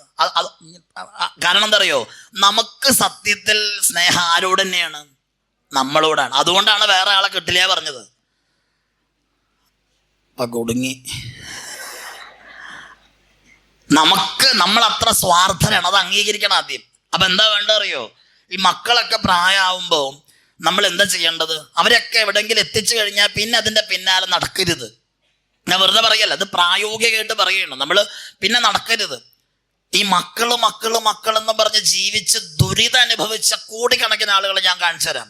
ഒരു നല്ല വസ്ത്രം ധരിക്കാത്തവര്, ഒരു നല്ല ഭക്ഷണം കഴിക്കാത്തവര്, ഒരു ജില്ല വിട്ട് വേറൊരു ജില്ലയിലേക്ക് പോവാത്തവർ, ഒരു കാറിൽ കയറാത്ത ആളുകളുണ്ട് നാട്ടില്. മോൾക്ക് കയ്യിൽ വളച്ചിടാൻ, മകന് വടക്കേ പറമ്പ് വാങ്ങാൻ, ഈ ജാതി പരിപാടിയൊക്കെ ഈ സത്രത്തോടു കൂടി ഉപേക്ഷിക്കണം. എന്നിട്ട് എന്താ ചെയ്യേണ്ടതെന്നറിയോ, ഈ ഇത്രയും കാലം അവർക്കൊക്കെ വേണ്ടി ജീവിച്ചില്ലേ, ഇനി കപില ചരിതം കഴിയുമ്പോൾ അവനവന് വേണ്ടി ജീവിക്കുക. കുറച്ചു കാലം കഴിയണ്ട. ഇന്ന് വൈകുന്നേരം തന്നെ ഒരു രഹസ്യം പറയാം. കയ്യിൽ വല്ല വീടോ സ്വത്തോ പണമോ സ്വർണ്ണോ ഒക്കെ ഉണ്ടെങ്കിൽ ഇപ്പോഴേ മക്കളുടെ പേരിൽ എല്ലാം കൂടെ എഴുതണ്ട. കൈ അടിക്കുന്നവർ ശ്രദ്ധിച്ച, പുറകിൽ മക്കളൊക്കെ ഇരിപ്പുണ്ട്. അവസാനം തിരിച്ചെല്ലാം ബുദ്ധിമുട്ടാവും. ഞാൻ തമാശ പറഞ്ഞല്ലേ, എഴുതണ്ട. എഴുതിയത് അമ്മമ്മക്ക് എഴുതിയെന്നാ പറയണേ. അതാ പറഞ്ഞത്. ഇത് നേരത്തെ മനസ്സിലാക്കേണ്ട കാര്യം. ഇത് എഴുതണ്ട. എന്നിട്ട് എന്ത് ചെയ്യുക, ഇന്ന് വൈകുന്നേരം അങ്ങോട്ട് കഴിയുമ്പോൾ നാളെ രാവിലെ തൊട്ട് സുഖമായിട്ട് അങ്ങോട്ട് ജീവിക്കുക കുറച്ചു കാലം. തമാശയായിട്ട് പറഞ്ഞല്ല, നല്ല ഭക്ഷണമൊക്കെ കഴിക്കുക. ഡ്രാഗൺ ഫ്രൂട്ടൊക്കെ കഴിച്ചിട്ടുണ്ടോ? അമ്മൂമ്മ ഇപ്പൊ കേൾക്കാണ്. നാളെ രാവിലെ തൊട്ട് നല്ല പഴങ്ങളൊക്കെ വാങ്ങി ഈ പ്രായമുള്ള ആളുകൾ ജ്യൂസൊക്കെ അടിച്ചിട്ട് പഞ്ചസാരയൊക്കെ ഇളക്കി അങ്ങോട്ട് കുടിക്കുക 3 നേരം. എന്താണ്? ഷുഗറും പ്രഷറും കൊളസ്ട്രോളൊക്കെ കുറേശ്ശെ വന്നോട്ടെ. ഒന്നുമില്ലെങ്കിൽ അവസാന കാലത്ത് നാട്ടുകാർക്ക് പറയാലോ, പാവം തങ്കമ്മച്ചേച്ചി തിന്ന് ചത്തുപോയതാണെന്ന്. മറ്റത് ഹൃദയം പൊട്ടി മരിക്കുകയാണ്. വല്ല ആവശ്യമുള്ള കാര്യമാണോ? ആലോചിച്ച് നോക്കൂ. ഞാൻ തമാശ പറഞ്ഞല്ല. ഈ സെറ്റ് സാരിയൊക്കെ കൊണ്ട് കളഞ്ഞിട്ട് വല്ല കാഞ്ചീപുരം കൊടുത്തോണ്ട് വന്ന ആളെ എന്തിനീ വെറുതെ പാറ്റ മാന്തിയത്, കുരുവി തോണ്ടിയത്, ഇതൊക്കെ അകത്ത് ചുറ്റിക്കെട്ട് നടക്കുക. കുറച്ചു കാലെങ്കിലും സന്തോഷമായിട്ട് ജീവിക്കുക. ഇപ്പൊ ഒരു സന്തോഷം പോലെ തോന്നണല്ലേ? അതാ ഞാൻ പറഞ്ഞത്. സന്തോഷിക്കാനുള്ള ഒരു ചെറിയ സമയം പോലും നമ്മൾ കളയരുത്. സന്തോഷിക്കാൻ താല്പര്യമുണ്ടോ? അതെങ്കിലും ഒന്ന് സമ്മതിക്കേ. എന്നാ ഞാൻ പറയണോലൊന്ന് ചെയ്യാവോ? സന്തോഷം വരണ കാണണോ? ഇരിക്കുന്നവരൊന്ന് അങ്ങോട്ടും ഇങ്ങോട്ടും ഒന്ന് നോക്കിയേ, ഒന്ന് നോക്കുന്നേ. ഒന്ന് ചിലര് വടക്കോട്ടിരിക്കുക. കാരണം അമ്മായിയമ്മേ മരുവുള്ള നോക്കൂല. അതാ ഞാൻ ഇപ്പൊ എത്ര സന്തോഷം. ചിലർ ഇപ്പോഴാണ് അടുത്തിരിക്കുന്ന ആളെ കണ്ടോ, അയ്യോ ചേച്ചി ഇരുന്ന് ഇപ്പോഴാണ് കണ്ടോ കേട്ടോ. ആലോചിച്ച് നോക്കൂ. ജീവിതത്തിൽ നമ്മൾ കുറച്ച് സന്തോഷിക്കണം. സന്തോഷം അവനവന്റെ സൃഷ്ടിയാണ്. അതുകൊണ്ടാണ് ഭദ്രകാളി ദേവിയുടെ അട്ടാട്ടഹാസം എന്നാ പറയാം. കാരണം ആനന്ദം അലകതലായി പുറത്തേക്ക്. കാരണം കുഞ്ഞുങ്ങളൊക്കെ ചിരിക്കാൻ എന്താ കാരണം? അവർക്ക് എപ്പോഴും കളങ്കമില്ലാത്ത അവസ്ഥയാണ്. നമ്മളൊക്കെ ചിരിച്ചു കഴിഞ്ഞാൽ ആളുകൾക്ക് പേടിയാവും. കാരണം എന്താ? നമ്മുടെ ഉള്ളിൽ വേറെന്തൊക്കെയോ ആണ് ആ ചിരിയിലുള്ളത്. സ്വാർത്ഥ താല്പര്യങ്ങളുടെ കെട്ടുകറ്റകളായിട്ട് മാറുമ്പോഴാണ് നമ്മൾക്ക് ചിരി പോലും മറന്നു പോകുന്ന കാലത്തിലേക്ക് നമ്മൾ വന്നത്. അപ്പോൾ ഇവിടെ ആ കർദമൻ എന്താ ചെയ്തത്? തൻ്റെ ധർമ്മങ്ങളെല്ലാം നിർവഹിച്ചു, കുട്ടികളൊക്കെ വിവാഹം ചെയ്യിപ്പിച്ചു. എന്നിട്ട് ആ അമ്മ പറയുന്നുണ്ട്, അങ്ങയുടെ ധർമ്മങ്ങളൊക്കെ നിർവഹിച്ചു, ഇനി എന്നെ ഈ സംസാര സാഗരത്തിന്റെ കടല് കടത്താൻ ആരാണ് ഇനി ഉള്ളത്? അപ്പോ ഒരു പുത്രനെ കൂടി അങ്ങ് നൽകിയാലെന്ന് പറഞ്ഞതിന്റെ അടിസ്ഥാനത്തിലാണ് കപിലനെ കൊടുത്തത്. ആ കപില വാസുദേവൻ അമ്മയുടെ മുൻപിൽ ആവിർഭൂതനായി. സാക്ഷാൽ ഭഗവാൻ മഹാവിഷ്ണു തന്നെയാണ്, ഗുരുവായൂരപ്പൻ തന്നെയാണ് കപിലെന്ന് ആ അമ്മയ്ക്ക് അറിയാം. അങ്ങനെ കർദമ പ്രജാപതി തൻ്റെ കുട്ടികളൊക്കെ വിവാഹം ചെയ്തയച്ച് ഗാർഹസ്ഥ്യധർമ്മം പൂർത്തീകരിച്ചുകൊണ്ട് അദ്ദേഹം പോയി. അദ്ദേഹം കപിലനോട് തന്നെ ചോദിക്കുന്നുണ്ട്, അങ്ങ് ഈശ്വരനായിട്ട് ഇവിടെ വന്നിട്ടുണ്ടല്ലോ, ഇനി ഇപ്പൊ ഞാൻ ഇവിടെ ഇരിക്കണോ അതോ കാട്ടിലേക്ക് പോകണോ? അപ്പൊ കപിലൻ തന്നെ പറയുന്നുണ്ട്, അച്ഛാ ഇവിടെ ഇരുന്നും കൊണ്ട് കാടിനെ കുറിച്ച് ചിന്തിക്കണതും കാട്ടിലിരുന്നിട്ട് ഇവിടെ ചിന്തിക്കണതും രണ്ടും ഒരുപോലെയാ. അമ്മയെ എത്തിക്കേണ്ടടുത്ത് എത്തിക്കാൻ ഞാൻ ഇവിടെ ഉണ്ട്. അത് കേട്ടപ്പം അദ്ദേഹത്തിന് മനസ്സിലായി ഇനി യാത്രയാവാം. അങ്ങനെ അദ്ദേഹം പോയി, വനത്തിലേക്ക് പോയി എന്നാണ് പറഞ്ഞത്. അങ്ങനെ കപില വാസുദേവന്റെ മുൻപിൽ അമ്മ ഒരു അപാരമായൊരു രംഗമാണ്. സാധാരണ അമ്മയുടെ മുൻപിൽ മക്കൾ നമസ്കരിക്കാറുണ്ട് അല്ലേ? അഹോ ഭാഗവതത്തിന്റെ പുണ്യം ആ കപിലാചാര്യൻ, മഹർഷി കപിലാചാര്യ പറഞ്ഞിട്ട് സഹസ്രനാമത്തിൽ ജപിക്കാറില്ലേ? ആ കപില വാസുദേവനാകുന്ന ഉണ്ണിയുടെ മുൻപിൽ ആ മഹാതപസ്വിയായ അമ്മ നമസ്കരിക്കുകയാണ്. ആ അമ്മ നമസ്കരിച്ചുകൊണ്ട് എന്താ പറഞ്ഞത്? തം ത്വാഗതാഹം ശരണം ശരണ്യം സുഭൃത്യ സംസാര തരോ കുഠാരം ജിജ്ഞാസയാഹം പ്രകൃതേ പുരുഷസ്യ നമാമി സധർമ്മവിദാം വരിഷ്ഠം. പറയുന്നുണ്ട്, ഒരുപാടുണ്ട് അമ്മയുടെ പറച്ചില്. അസതിന്ധ്യ തർഷണാദ് എന്ന് പ്രയോഗിക്കുന്നുണ്ട്. ഏന സംഭാവ്യമാനേന പ്രപന്നാന്ധം തമപ്രഭോ. ഉണ്ണി, അവിടുന്ന് ഈശ്വരനാണെന്ന് എനിക്കറിയാം. അസത്തുക്കളായിരിക്കുന്ന ഇന്ദ്രിയങ്ങൾ ചേർന്നിട്ട് എൻ്റെ ജീവിതത്തെ ഇതാ കാർന്നു തന്നെയാണ് ഇപ്പോഴും. അവിടുന്ന് മാത്രമാണ് എനിക്കിനി ശരണാഗതി. ഞാൻ അവിടുത്തെ പാദങ്ങൾ നമസ്കരിക്കുകയാണ്. കാരണം മറ്റൊന്നും കൊണ്ടല്ല, എൻ്റെ ജീവിതമാകുന്ന ഈ കാട്ടുവൃക്ഷത്തിൻ്റെ കട്ടക്കൽ അറിവാകുന്ന മഴുകൊണ്ട് അങ്ങ് വെട്ടിയാലും, എന്നിട്ട് ഈ വൃക്ഷത്തെ ഈ സംസാരക്കാട്ടിൽ നിന്ന് രക്ഷിച്ചാലും എന്ന് ആ അമ്മ മകൻ്റെ അടുത്ത് ഉപദേശം തേടുകയാണ്. അപ്പോഴാണ് ആ മകനാകുന്ന കപില വാസുദേവൻ അമ്മയ്ക്ക് ഉപദേശം കൊടുക്കുന്നത്. എത്ര അപാരമായൊരു രംഗാന്ന് ആലോചിച്ച് നോക്കാം. ഉണ്ണിയായ കപിലൻ ആചാര്യനായിട്ട് ഇരിക്കുകയാണ്. തപസ്വിനിയായിരിക്കുന്ന ദേവഹൂതി അതിന് പാത്രീഭൂതയാവുകയാണ്. അങ്ങനെ ആ അമ്മയും മകനും തമ്മിലുള്ള സംവാദത്തിലാണ് പ്രപഞ്ചത്തിലെ ഏത് ശാസ്ത്രം രൂപം കൊണ്ടത്? സാഖ്യം എന്നു പേരായ ശാസ്ത്രം ഉണ്ടായത്. ഷഡ്ദർശനങ്ങളിൽ പൂർവമീമാംസ, ഉത്തരമീമാംസ, വൈശേഷികം, യോഗം, ന്യായം, സാഖ്യം. ഇതിൽ സാഖ്യത്തെ ചിലര് ഈശ്വര സാഖ്യമെന്നും നിരീശ്വര സാഖ്യം എന്നൊക്കെ പറയാറുണ്ട്. അങ്ങനെയൊന്നുമില്ല. പ്രകൃതി എന്നും പുരുഷനെന്നും പ്രപഞ്ചത്തിലെ വസ്തുക്കളെ രണ്ടായിട്ട് തിരിക്കുകയാണ്. അപ്പോൾ രണ്ടായിട്ട് തിരിച്ചിട്ട് ഈ പ്രപഞ്ചത്തിന് അടിസ്ഥാനം എന്താണെന്ന് കപിലൻ അമ്മയ്ക്ക് വിവരിച്ചു കൊടുക്കുകയാണ്. അപ്പോൾ 21-ാം അധ്യായം തൊട്ടിട്ട് 22-ാം അധ്യായം വരെ ഉള്ള കാര്യങ്ങളാണ് നമ്മൾ ആദ്യം പറഞ്ഞത്. 24-ാം അധ്യായത്തിൽ ആ ഭഗവാൻ അവതരിക്കാനുള്ള ധർമ്മദീക്ഷകളെ കുറിച്ച് പറഞ്ഞു. 25-ാം അധ്യായത്തിലാണ് ഈ ഉപദേശങ്ങൾ തുടങ്ങുക. ഇനി എന്താണ് എന്ന് പറയുകയാണ് ഈ പ്രപഞ്ചത്തെക്കുറിച്ച്. 26-ാം അധ്യായത്തിൽ പദാർത്ഥ വിജ്ഞാനത്തെക്കുറിച്ച് പറയുകയാണ്. അതായത് പ്രകൃതി, മഹത്തത്വം, അഹങ്കാരം, ശബ്ദം, സ്പർശം, രൂപം, രസം, ഗന്ധം. അതുപോലെ തന്നെ ഇതിന് പാരലായിക്കൊണ്ട് ആകാശം, വായു, തേജസ്, ജലം, പൃഥ്വി, ഇങ്ങനെ അടുത്ത 5 സെറ്റ്. അത് കഴിഞ്ഞ് ഭൂതങ്ങൾ, പിന്നെ അന്ധകരണം, 5 ജ്ഞാനേന്ദ്രിയങ്ങൾ, 5 കർമ്മേന്ദ്രിയങ്ങൾ, ഇവയ്ക്കെല്ലാം സാക്ഷിയായിട്ട് നിൽക്കുന്ന ആത്മവസ്തു. ഇങ്ങനെ 25 തത്വങ്ങളെ കുറിച്ച് ആ അധ്യായത്തിൽ പറയും. എന്തിനത് പറഞ്ഞത്? ഇതൊരു ഡ്രൈ സബ്ജക്റ്റ് അല്ലേ എന്നൊക്കെ നമുക്ക് തോന്നാം. അങ്ങനെയല്ല. കാരണം പ്രപഞ്ചം എന്ന് പറയുന്നത് പഞ്ചീകരിക്കപ്പെട്ട് ഇവിടെ ആവിർഭൂതമായതിന് യഥാർത്ഥത്തിലുള്ള ഉടമസ്ഥൻ ഈശ്വരൻ തന്നെയാണ് എന്ന് നമ്മളെ ബോധിപ്പിക്കാനാണ്. പ്രപഞ്ചവും താനും ഈശ്വരനും തമ്മിൽ പ്രത്യേകിച്ച് വ്യത്യാസങ്ങളൊന്നുമില്ല. നമുക്ക് തോന്നുകയാണ്, നമ്മുടെ തോന്നലുകൾ മാത്രമാണ് ഈ പ്രപഞ്ചത്തിന്റെ അസ്തിത്വം എന്നും യഥാർത്ഥ അസ്തിത്വം എന്ന് പറയുന്നത് എന്താണെന്ന് പാരമാർത്ഥികമായ സത്യത്തെ അറിയുന്നവന്റെ ബോധത്തിൽ ഉണ്ടാവുന്ന തെളിനീരുറവയാണെന്ന് ആ അധ്യായം കൊണ്ട് പറഞ്ഞു കൊടുക്കുകയാണ് അമ്മയ്ക്ക്. എന്താ അവിടെ മനസ്സിലാക്കേണ്ടത്? സാക്ഷിത്വ രൂപത്തിലെ ജീവിതത്തെ കണ്ടാൽ മതി. ആ അധ്യായത്തിന്റെ സത്യ ദർശനം അങ്ങനെയാണ്. നമ്മൾ എല്ലാത്തിനും സാക്ഷിയായിട്ട് ഇരുന്നാൽ മതി. നമ്മൾ ഒന്നില് കർത്താവാകുമ്പോഴും ഭോക്താവുമ്പോഴുമാണ് ജീവിതത്തിൽ അപകടങ്ങൾ വരിക. അതുകൊണ്ട് ആ സിനിമ കാണുമ്പം വലിയ സന്തോഷം. കാരണം എന്താ? സിനിമയിൽ നമ്മൾ ആരുമല്ല, നമ്മൾ സാക്ഷിയാണ്. അതുപോലെ കാണാൻ പറ്റുമോ? അതുകൊണ്ടാണ് നേരത്തെ പറഞ്ഞത്, മക്കളൊക്കെ വിവാഹം ചെയ്ത് കഴിച്ചാൽ പിന്നെ സിനിമ കാണുന്ന പോലെ കണ്ടോളണം. മോനും മരുവളും വരുന്നു, സിനിമ കാണുന്ന പോലെ വന്നോളൂ, ഇരുന്നോളൂ. ഒരു വർഷം അത് ഇടപെടാൻ പോരുത്. ഇടപെട്ടാൻ കഴിഞ്ഞു, മനസ്സിലായില്ലേ? ഏതാണ്ടൊക്കെ ചിലർക്കൊക്കെ മനസ്സിലാകുന്നുണ്ട്. കർത്താവോ ഭോക്താവോ ആയിക്കഴിഞ്ഞാൽ കുഴപ്പമാണ്. മറ്റത് ആസ്വദിക്കാൻ പറ്റും. ഇപ്പൊ സെക്രട്ടേറിയറ്റിന്റെ വാതക്കൽ വലിയ കല്ലേറ് നടക്കുന്ന സിനിമയിൽ കാണുമ്പോൾ നമ്മൾ എങ്ങനെ പറയാ? ഓ, ഗംഭീര സിനിമയോട്ട് ആ തലച്ചോറൊക്കെ അങ്ങനെ ഏറൊക്കെ കൊണ്ട് പുറത്തേക്ക് വന്നാ എന്തൊരു രംഗമായിരുന്നു ഈശ്വര എന്നൊക്കെ പറഞ്ഞ് നമ്മളങ്ങനെ എക്സൈറ്റഡ് ആവും. അതേസമയം നമ്മള് സെക്രട്ടേറിയറ്റിന്റെ മുമ്പിൽ ഇതൊക്കെ ഒരു കല്ല് വരുമ്പോൾ ആരെങ്കിലും പറയും, ഒന്നോളൂ ഇപ്പൊ നല്ല രംഗങ്ങളൊക്കെ ഉണ്ടാവുണ്ടോ?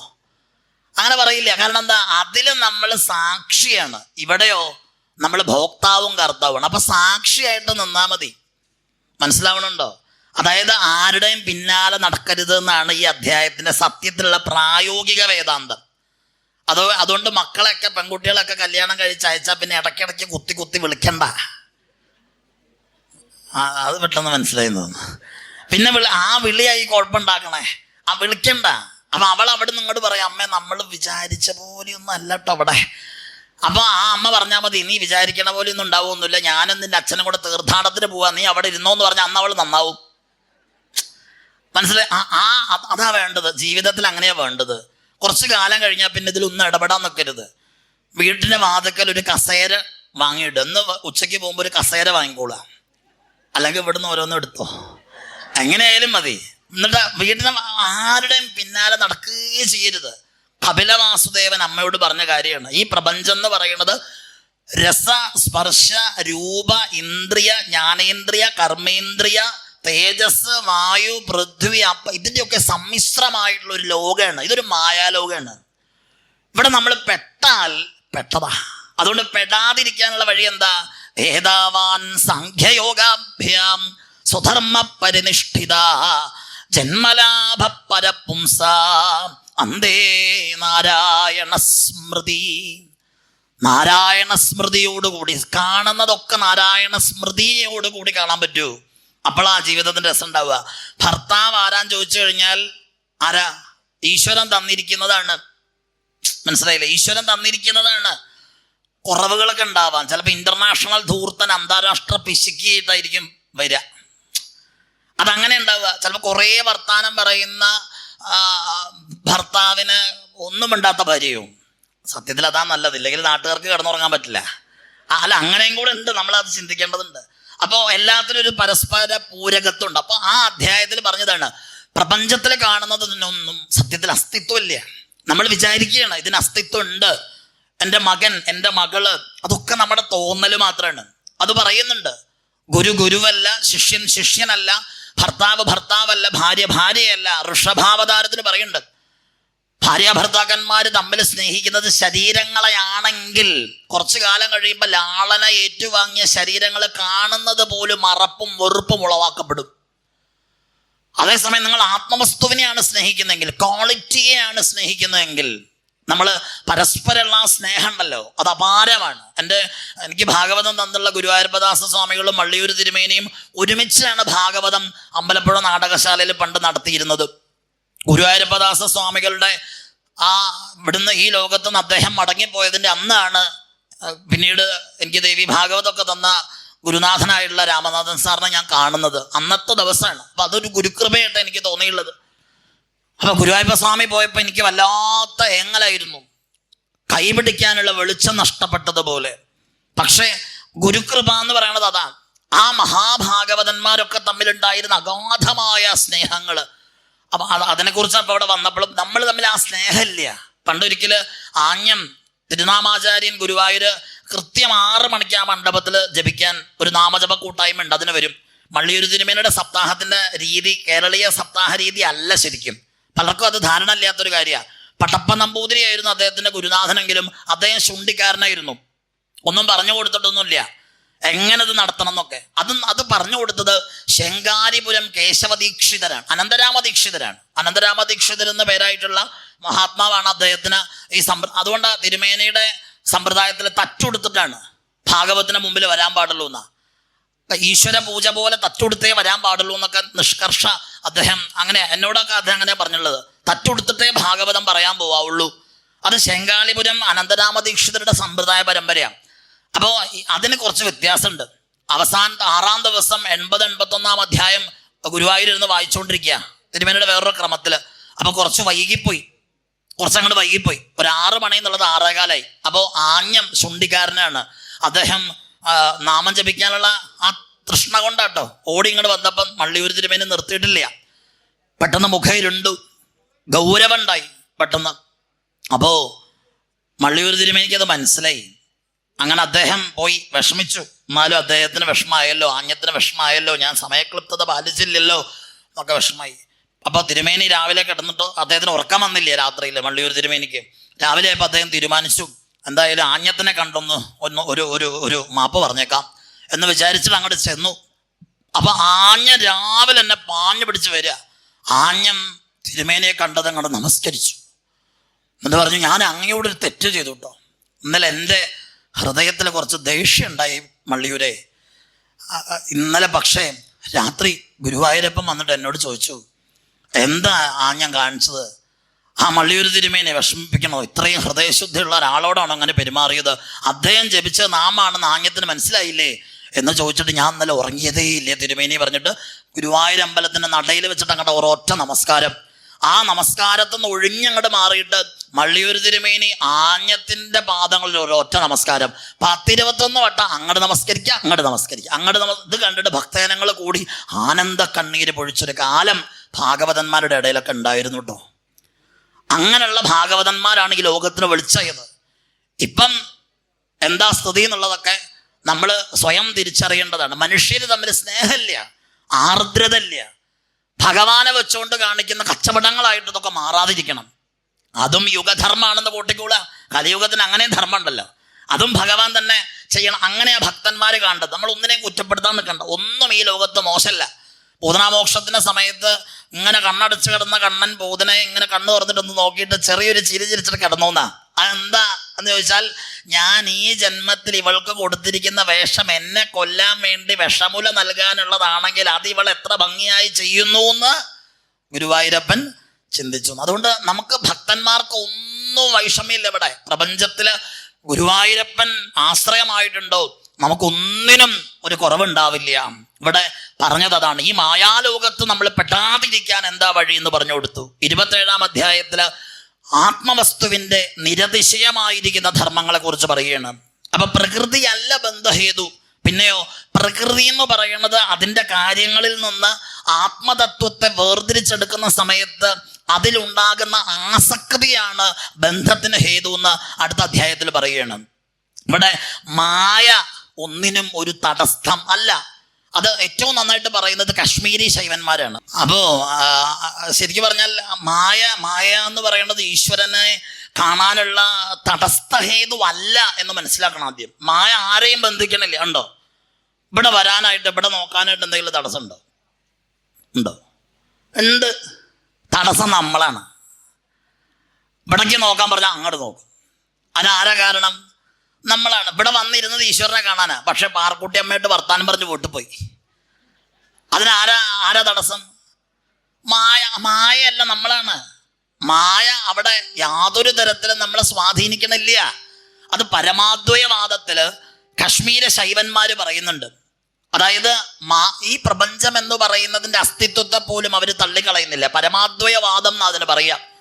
കശ്മീര ശൈവന്മാരുടെ അഭിനവഗുപ്തപാദാചാര്യർ, കല്ലടൻ, ക്ഷേമരാജൻ, അവരുടെ സ്പന്ദവാർത്തികാദി തത്വങ്ങളിൽ അത് പറയാം. അപ്പോൾ ഗുണങ്ങള് ആർക്കാണുള്ളത്? ഈശ്വരന് മാത്രമാണ് ഗുണങ്ങളുള്ളത്. ആ ഗുണഗണങ്ങളെയാണ് നമ്മൾ ശ്രവണവും അർച്ചനവും ദാസ്യവും പാദസേവനവും ആത്മനിവേദനവും ഒക്കെ ആയിട്ട് സ്വീകരിക്കുന്നതെങ്കിൽ മായയിൽ പെടാതെ കഴിക്കാൻ സാധിക്കും. കാരണം സ്വതസിദ്ധമായിട്ടുള്ള അവനവന്റെ സ്വരൂപത്തില് മായ ഒരിക്കലും നമ്മളെ അപകടപ്പെടുത്തണില്ല. കാരണം മായ ഈശ്വരന്റെ സ്വരൂപം തന്നെയാണ്. നമ്മൾ പഠിച്ചിരിക്കുന്ന തിരിച്ചാ.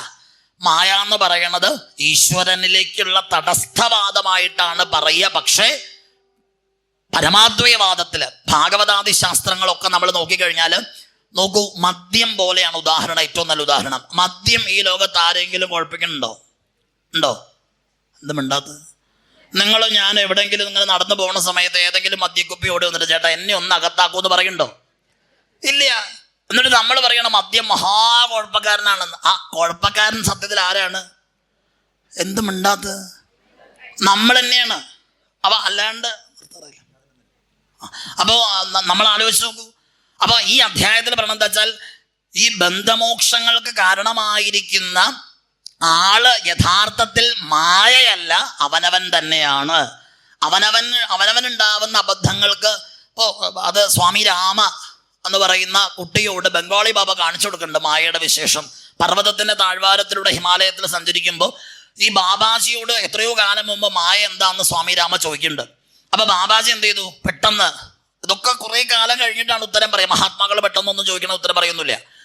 കുറെ കാലം കഴിഞ്ഞപ്പം പർവ്വതത്തിന്റെ താഴ്വാരത്തോട് നടക്കുമ്പോൾ ഈ പറയുന്ന അദ്ദേഹം പെട്ടെന്ന് ഒരു വള്ളിപ്പടർപ്പിലേക്ക് അങ്ങോട്ട് വീണിട്ട് ആ ഒരു മരക്കുറ്റിയെയും വള്ളിയും കെട്ടിപ്പിടിച്ചിട്ട് അയ്യോ എന്നെ രക്ഷിക്കൂ, എന്നെ രക്ഷിക്കൂ, ഈ മരം ഈ വള്ളി എന്നെ കീഴ്പ്പെടുത്തി എന്ന് പറഞ്ഞ് കരയാണ്. സ്വാമി രാമ വന്നിട്ട് പിടിച്ചു വലിച്ചു, വരണില്ല. അവസാനം തളർന്നവിടെ ഇരുന്നു. കുറെ നേരം കഴിഞ്ഞ് ഗുരുനാഥന്റെ കിടപ്പ് ഇങ്ങനെ നോക്കിയിട്ട് ചോദിച്ചു, അല്ല ഗുരുനാഥ, ഈ വള്ളിയും മരവും അങ്ങേ അല്ലല്ലോ പിടിച്ചേക്കണേ, അങ്ങല്ലേ ഇതിനെ തിരിച്ചു പിടിച്ചേക്കണേന്ന് ചോദിച്ചു. അപ്പൊ എഴുന്നേറ്റിട്ട് വന്നിട്ട് പറഞ്ഞു, ഇതാണ് മായ. അത് ഇങ്ങടല്ലേ പിടിക്കണത്, നമ്മൾ അങ്ങടാ പിടിക്കണത്. മനസ്സിലായോ? ഏതുപോലെ ഇപ്പൊ കുട്ടികളൊക്കെ വളർത്തി വലുതാക്കിയില്ലേ, അവരെക്കാൾ അറ്റാച്ച്മെന്റ് ആണ് ആരോട്? പോരട്ടെ, ഞാൻ ആരോടും പറയൊന്നുമില്ല. ആരോടാ? ആ കൊച്ചുമക്കളോട്. ഈ മക്കളെയൊക്കെ വളർത്തി അവരൊക്കെ കൂടെ നമ്മളൊരു വഴിക്കാക്കിയതാണ്. വാസ്തവ വന്നതാണ്ട് പതുക്കെ പറഞ്ഞോ. ആലോചിച്ച് നോക്കും, ഈ മക്കളുടെ മക്കൾക്ക് നമ്മളോട് വലിയ താല്പര്യമുണ്ടോ? എവിടെ? മക്കൾക്കില്ല. പിന്നെയാണ്. ഇതാണ് മായ. നമ്മൾ അങ്ങടാണ് അറ്റാച്ച്മെന്റ് വെക്കണത്. അത് പാടില്ല എന്നാണ് ഈ 27-ാം അധ്യായത്തിൽ പറഞ്ഞത്. അപ്പോൾ അഹങ്കാര ഗ്രന്ഥി നശിക്കാൻ എന്താ വഴി എന്ന് അവിടെ പറയുകയാണ്. അതാണ് ഭാഗവതം ആദ്യമേ പറഞ്ഞത്, ഭിദ്യതേ ഹൃദയ ഗ്രന്ഥി ഛിദ്യന്തേ ഛിന്ന സംശയ ക്ഷീയന്തേ ചാസ്യകർമാണി ദൃഷ്ടയേവാത്മനീശ്വര. സഹസ്രനാമത്തിലിടയ്ക്ക് കേൾക്കാറില്ലേ, മണിപൂരാന്തരുദിത വിഷ്ണു ഗ്രന്ഥി വിഭേദിനി ആജ്ഞാചക്രാന്തരാളസ്ഥ ബ്രഹ്മഗ്രന്ഥി വിഭേദിനി എന്നൊക്കെ. അതാണ് ഈ അധ്യായത്തിൽ പറഞ്ഞത്. ഇനി 28-ാം അധ്യായത്തിൽ എന്താ? അഹിംസ, സത്യം, അസ്തേയം, ഇതൊക്കെ നിയമം കൊണ്ടും സ്വാധ്യായം, ധർമാചരണം തുടങ്ങിയത് സാധകൻ ചെയ്തിട്ട് ഹൃദയത്തെ എങ്ങനെ ശുദ്ധീകരിക്കേണ്ടതെന്ന് ഈ അധ്യായത്തിൽ പറയണം. അപ്പോൾ എന്താണ് യോഗമാർഗക്രമത്തിൽ നാം അനുഷ്ഠിക്കേണ്ടത്, ധാരണ എന്താണ്, ധ്യാനം എന്താണ്, ഇതൊക്കെ ഏതെങ്കിലും ഒരു ഗുരുനാഥന്റെ അടുത്ത് പോയി നിന്ന് ശക്തമായ ധാരണയോടുകൂടി ഏകാഗ്രതയോട് കൂടിയിട്ട് സാവധാനത്തിൽ പരിശീലിച്ച് മനസ്സിനെ അടക്കി ചിത്തവൃത്തികളെ നിരോധിക്കേണ്ടത് എങ്ങനെയെന്ന് 28-ാം അധ്യായത്തിൽ പറയും. 29-ാം അധ്യായത്തിലേക്ക് വരുമ്പോഴേക്കും എങ്ങനെയാണ് ഭക്തി എന്ന് പറയുകയാണ്. ഭക്തി എന്താന്ന് ആദ്യമേ ഭാഗവതം പറയുന്നുണ്ട്. കാരണം ധർമ്മപ്രോജ്യത കൈതവോത്ര പരമോ നിർമ്മത്സരാണാം സദാം വേദ്യം എന്ന് തുടങ്ങിയല്ലോ. അതിൽ തന്നെ ആദ്യം പറഞ്ഞു വെച്ചു, ധർമ്മപ്രോജ്യത കൈതവോത്ര പരമോ നിർമ്മത്സരാണാം സദാം വേദ്യം. കൈതവം വിട്ട ധർമ്മം എന്താണ്? ശ്രീധരീയത്തിലെ ശ്രീധരാചാര്യ സ്വാമികൾ അതിന് പറയണ എങ്ങനെയാ വെച്ചാൽ, അദ്ദേഹത്തിന്റെ തന്നെ ഭാഷയിൽ പറഞ്ഞാൽ, അത്ര ശ്രീമതി സുന്ദരി ഭാഗവതേ പരമോ ധർമ്മോ നിരൂപ്യതേ പരമത്വ ഹേതു പ്രകർഷണോചിതം കൈതവം കപടം യസ്മിൻ സഹ പ്രശബ്ദേന മോക്ഷാഭി സംതിരപി നിരസ്തഃ കേവലം ഈശ്വരാരാധനാരൂപോ ധർമ്മോ നിരൂപ്യതേ. അതായത് ആചാര്യവാദ സ്വാമികൾ പറഞ്ഞെന്താ വെച്ചാൽ, നമ്മുടെ ഹൃദയത്തിലെ മോക്ഷം വേണം. പ്രശബ്ദേന മോക്ഷാഭി സംതിരപി നിരസ്തഃ. മോക്ഷം വേണം എന്നുള്ള ആഗ്രഹം പോലും ആഗ്രഹങ്ങളുടെ പട്ടികയിലായതുകൊണ്ട് അതുപോലും ഇവിടെ ഭക്തിയല്ല. പിന്നെ എന്താണ്? ഒന്നും വേണ്ടെന്ന് ആരോ പറയണം കേട്ടോ അല്ലേ. പിന്നെ എന്താ അവിടെ അർത്ഥം? എങ്ങനെ എടുക്കേണ്ടത്? കേവലം ഈശ്വരാരാധനാരൂപോ ധർമ്മോ നിരൂപ്യത. സഹജമായിട്ട് നമ്മുടെ ഉള്ളിൽ ശ്വാസോച്ഛ്വാസ ക്രമമൊക്കെ എങ്ങനെയാണോ നടന്ന് നമ്മൾ അറിയാതെ പോണത്, അതുപോലെ സഹജമായിട്ട് ഈശ്വര സ്വരൂപം എനിക്ക് അറിയാനുള്ള ആ വ്യഗ്രത പൂണ്ട എൻ്റെ ചിത്തവൃത്തി തന്നെയാണ് ഭക്തി. അതാണ് ഉദ്ധവനൊക്കെ അവസാനം എന്തു പറഞ്ഞത്? ഗോപികമാരുടെ അടുത്ത് വന്നിട്ട് പറഞ്ഞില്ലേ, ആസാമഹോ ചരണരേണു ജുഷാമഹംസ്യാം വൃന്ദാവനേ കിമപി ഗുൽമലദൗഷധീനാം യാദുസ്ത്യജം സ്വജനമാര്യപദം ചഹിത്വാ ഭേജുർമുകുന്ദ പദവീം ശ്രുതിഭിർവിമൃഗ്യാം. ആലോചിച്ച് നോക്കുക. അപ്പോൾ അതാണ് ഈ ഭക്തിയുടെ സ്വരൂപമായിട്ട് 29-ാം അധ്യായത്തിൽ പറഞ്ഞത്. 30-ാം അധ്യായത്തിൽ എങ്ങനെയാണ് ഈ ഭഗവാന്റെ സ്വരൂപത്തിലേക്ക് നമ്മൾ ചേരേണ്ടത് എന്ന് പറയുകയാണ്. എല്ലാറ്റിനെയും ഉപേക്ഷിക്കലല്ല, നമ്മളെ പലതും ഉപേക്ഷിച്ച് കടന്നു പോകുന്നത് വേണ്ടതുപോലെ സംയമനത്തോടു കൂടി കണ്ട് ഉപേക്ഷിക്കപ്പെട്ടവയുടെ പിന്നാലെ പിന്നെ സഞ്ചരിക്കാതിരിക്കാനുള്ള മാനസിക ധാരണ നമ്മൾ സ്വീകരിക്കാനായിട്ട് പറയുകയാണ്. കുടുംബം പോഷിപ്പിക്കാനായിട്ട് അത്യധ്വാനം ചെയ്യുക, ആളുകളെ കാണിക്കാൻ വേണ്ടിയിട്ട് പലതരം വേഷങ്ങൾ കെട്ടുക. അവിടെ ഒന്നും ഒരു അറ്റാച്ച്മെന്റിന്റെ ആവശ്യമില്ല ഒന്നിനോടും. പരശുരാമനും ദത്താത്രേയന്റെ അടുത്ത് പരശുരാമൻ ഗുരുനാഥനാണ്, ഒറ്റ തവണ പോയുള്ളൂ, പിന്നെ പോയില്ല. കാരണം സാധന ചെയ്തുകൊണ്ടിരുന്നു. പിന്നെ അദ്ദേഹം മുക്തനായി. ഇടയ്ക്കിടയ്ക്ക് പോകണ്ട, നമ്മൾ മുക്തനായാൽ മതി. അതിനെന്താ വേണ്ടത്? പല പല ഘോര നരകങ്ങൾ നമ്മുടെ ഹൃദയത്തിൽ തന്നെയാണ്. അവിടേക്ക് പോവാതിരിക്കാൻ എന്താന്ന് പറയണം. ഇനി 31-ാം അധ്യായത്തിൽ പുണ്യപാപ മിശ്രമായിരിക്കുന്ന ജീവൻ എങ്ങനെയാണ് നമ്മുടെ ഹൃദയത്തിൽ അങ്കുരിച്ചൊരു ജീവനായിട്ട് വരുന്നത് എന്ന് പറഞ്ഞു. അങ്ങനെ കാമക്രോധാദികൾക്ക് അടിപ്പെട്ടുകൊണ്ട് മനുഷ്യജീവിതം നശിക്കാനുള്ള കാരണങ്ങൾ എന്താണെന്ന് വിശദീകരിച്ചു കൊടുത്തു. 32-ാം അധ്യായത്തിൽ കർമ്മത്തിന്റെ അധികാരത്തെക്കുറിച്ച് കപിലന്റെ ഒരു വിശദീകരണമുണ്ട്. കാമ്യകർമ്മങ്ങൾ ചെയ്തുകൊണ്ടിരിക്കുന്ന ഒരാളുടെ ഗതി വളരെ മോശം തന്നെയാണ്. എപ്പോഴും അതിൻ്റെ പിന്നാലെ അല്ല നമ്മൾ പോകേണ്ടത്. കാമ്യമായിട്ടുള്ള കർമ്മങ്ങൾ മാത്രമല്ല, മറിച്ച് ഈ പ്രപഞ്ചത്തിൽ അവനവനെ കുറിച്ചുള്ള ബോധവും, അതാണ് നേരത്തെ പറഞ്ഞത്. ഹരിനാമകീർത്തനകാരൻ പറഞ്ഞു വെച്ചിട്ടുണ്ട്. എന്താണ്? ഗർഭസ്ഥനായി ഭുവി ജനിച്ചും മരിച്ചും ഉദകപ്പോള പോലെ ജനനാന്തേന നിത്യഗതി. ഇതിങ്ങനെ കറങ്ങി കറങ്ങി കറങ്ങി കറങ്ങി കറങ്ങിയിരിക്കുന്നതിനേക്കാളും ഭേദം ഏകാഗ്ര ചിത്തത്തോട് കൂടിയിട്ട് അവനവനെ തന്നെ നിരൂപണം ചെയ്തുകൊണ്ട് അമൃതം ഉപേക്ഷിച്ച് വിഷം സ്വീകരിക്കുന്നവനെ പോലെ അല്ലാതെ ആത്മതത്വത്തെ അറിയാനുള്ള പരിശ്രമം പറഞ്ഞു. 33-ാം അധ്യായം കൊണ്ട് കപിലന്റെ ഉപദേശാമൃതം പാനം ചെയ്തുകൊണ്ട് സ്വന്തം ശരീരത്തെ ജലമാക്കി മാറ്റി ബിന്ദുസരസിലേക്ക് അമ്മ ലയിച്ചു ചേർന്നുവെന്ന് കാപിലം പറയുന്നു. വിശദമായിട്ടുള്ള പഠനം വേണ്ട അധ്യായങ്ങളെ സത്രവേദിയൊക്കെ ആയതുകൊണ്ട് നമ്മൾ ടൈറ്റിൽ ചെയ്ത് പോയി എന്ന് മാത്രമേ ഉള്ളൂ. ഒറ്റ കാര്യം ഇവിടെ പറയാനുള്ളൂ. ഈ ദിവസം അമ്മമാരുടെ പാദങ്ങളിൽ സമർപ്പിക്കുന്നു. സാധാരണ കപിലാചാര്യന്റെ പാദങ്ങളിലാണ്, ഇവിടെ നേരെ തിരിച്ചാണെന്ന്. ആ ആഹൂതി ചെയ്യപ്പെട്ട അമ്മയുടെ ചിത്തവൃത്തി ഒറ്റ കാര്യം പറഞ്ഞ് അവസാനിപ്പിക്കുകയാണ്. എന്ന് നമ്മൾ എഴുന്നേറ്റ് പോകുമ്പം ഒരു ധർമ്മം ഓർക്കണം നമ്മൾ, പ്രത്യേകിച്ച് പുതിയ തലമുറയിലുള്ള കുഞ്ഞുങ്ങളൊക്കെ. കപിലന്റെയും അമ്മയുടെയും കഥ കേട്ടിട്ട് വേദാന്തവും കാപിലവും പദാർത്ഥ വിജ്ഞാനവും മാത്രമല്ല നാം ശീലിക്കേണ്ടത്. എത്രയോ അനാഥ മന്ദിരങ്ങൾ ലോകത്ത് ഉയരുകയാണ്. എത്രയോ അമ്മമാര് വേണ്ടാണ്ടാവുകയാണ്. ഗുരുവായൂരപ്പൻ്റെ ഒക്കെ അവിടെ ചെന്ന് കഴിഞ്ഞാൽ ചില അമ്മമാർ, ഞാൻ നാള് ഈ ത്രിപക്ഷ ഭാഗവതത്തിന് പോയ സമയത്ത് ഒരു അമ്മ ഗുരുവായൂർ വന്നിട്ട് കുറച്ച് പാൽപ്പായസം കൊണ്ടു തന്നു. അപ്പം ഞാൻ പറഞ്ഞു എനിക്ക് വേണ്ട. അപ്പം അമ്മ പറഞ്ഞാൽ അത് വേണം. ഞാൻ ചോദിച്ചു അമ്മയുടെ വീട് എവിടെയാ? പറഞ്ഞു ഇവിടെ തന്നെയാ മോനെ എന്ന് പറഞ്ഞിട്ട് കരയാൻ തുടങ്ങി. എത്രയോ അമ്മമാര് വഴിയിലാണ്. അപ്പോൾ കപിലവാസുദേവന്റെ അമ്മയായ ദേവഹൂതി കൊടുത്ത അനർഘരത്നമായ കപിലനെ പോലെ നമ്മുടെ കുഞ്ഞുങ്ങൾ പ്രപഞ്ചത്തിൽ വളരാൻ ഇടവരട്ടെ. അതിനു വേണ്ടിയിട്ട് ആ അമ്മയെയും ആ കപിലനെയും ഹൃദയത്തിലേക്ക് നമുക്ക് എടുക്കാമെന്ന പ്രാർത്ഥനയോടുകൂടി എല്ലാ അമ്മമാരുടെയും, ആ അമ്മമാരെയൊക്കെ പ്രായമുള്ള അമ്മമാരുടെ അടുത്തും അച്ഛൻ്റെ അടുത്തൊക്കെ ഒന്ന് വെറുതെ ഒന്ന് പോയിരിക്കണം കേട്ടോ. കുട്ടികൾ വെറുതെ ഒന്ന് പോയാൽ മതി, ഒന്നും കൊടുക്കണ്ട. ഓണം വിഷൊക്കെ വരുമ്പോഴേ ഒരു ഉരുള ചോറൊക്കെ ഉരുട്ടിയിട്ട് ആ വൃദ്ധയായ അമ്മയുടെ വായിലേക്ക് ഒന്ന് വെച്ചിട്ട് അമ്മ ഇവിടെ ഉണ്ട്, ഞാൻ ഇവിടെ ഉണ്ട് കേട്ടോ, കുറച്ച് തിരക്കായതുകൊണ്ടാട്ടോ, അല്ലെങ്കിൽ അച്ഛനെന്ന് ചേർത്ത് പിടിച്ച് അച്ഛാ ഞാൻ ഇവിടെ ഉണ്ട് കേട്ടോ എന്ന് മാത്രം പറഞ്ഞാൽ മതി. അവർക്ക് ജീവിക്കാനുള്ള ത്വരയായി. അപ്പോൾ അതിന് നമുക്ക് സാധ്യമാവട്ടെ എന്ന പ്രാർത്ഥനയോടുകൂടി നമുക്ക് ഇവിടെ ഈ ക്ഷേത്രത്തിൽ, ഈ മഹാക്ഷേത്രത്തിൽ എൻ്റെ ഗുരുനാഥൻ ആയിട്ടുള്ള ആ മഹാഗണപതിയുടെ, ഗുരുനാഥനും ഗണേശ്വരനും ഒന്ന് തന്നെയാണ്, പരമേശ്വരനും ഒന്ന് തന്നെയാണ്. ചർമ്മത്വരൂപത്തിലുള്ള ഈശ്വരനാണ് ഗുരുനാഥൻ എന്നാണ് മഹാത്മാക്കൾ പറയാം. അപ്പോൾ സാറ് ഇവിടെ, രാമനാഥൻ സാർ ഇവിടെ വരണമെന്ന് പലപ്പോഴും പറഞ്ഞിട്ടുണ്ടെങ്കിലും ഈ സമയത്ത് ഇവിടെ വരാൻ സാധിച്ചതിൽ ഒരുപാട് സന്തോഷം. ഒരുപാട് സന്തോഷം. ഇവിടെ ബ്രജേഷേട്ടനൊക്കെ കണ്ടതിൽ ഒരുപാട് സന്തോഷം. എന്തായാലും ഇവിടെ ഇരിക്കുന്ന ഈ അമ്മമാരൊക്കെ പുണ്യം ചെയ്ത ജന്മങ്ങളാണ്. ഇല്ലെങ്കിൽ ഇങ്ങനെ ഒരു സത്രരൂപത്തിൽ ഭഗവാൻ അവതരിക്കാൻ വിഷമാണ്. ഇവിടെ വന്നപ്പോൾ തന്നെ എന്തെന്നില്ലാത്തൊരു സന്തോഷം ഹൃദയത്തിൽ ഉണ്ടാവണു. മഹാത്മാക്കളുടെ ചരിതങ്ങൾ ഓർമ്മ വരണു. ഭാഗവതം ഹൃദയത്തിലേക്ക് ശ്ലോകരൂപത്തിൽ വരണു. അതൊക്കെ ഗുരുവായൂരപ്പൻ്റെ കൃപ എന്ന് മാത്രം പ്രാർത്ഥിച്ചുകൊണ്ട് ഈ വാക്കുകൾ ഭഗവത് പാദങ്ങളിൽ സമർപ്പിക്കട്ടെ. ഓം പൂർണ്ണമദ പൂർണ്ണമിദം പൂർണ്ണാത് പൂർണ്ണമുദച്യതേ പൂർണ്ണസ്യ പൂർണ്ണമാദായ പൂർണ്ണമേവാവശിഷ്യതേ. ഓം ശാന്തി ശാന്തി ശാന്തി. ഹരി ഓം തത് ബ്രഹ്മാർപ്പണമസ്തു.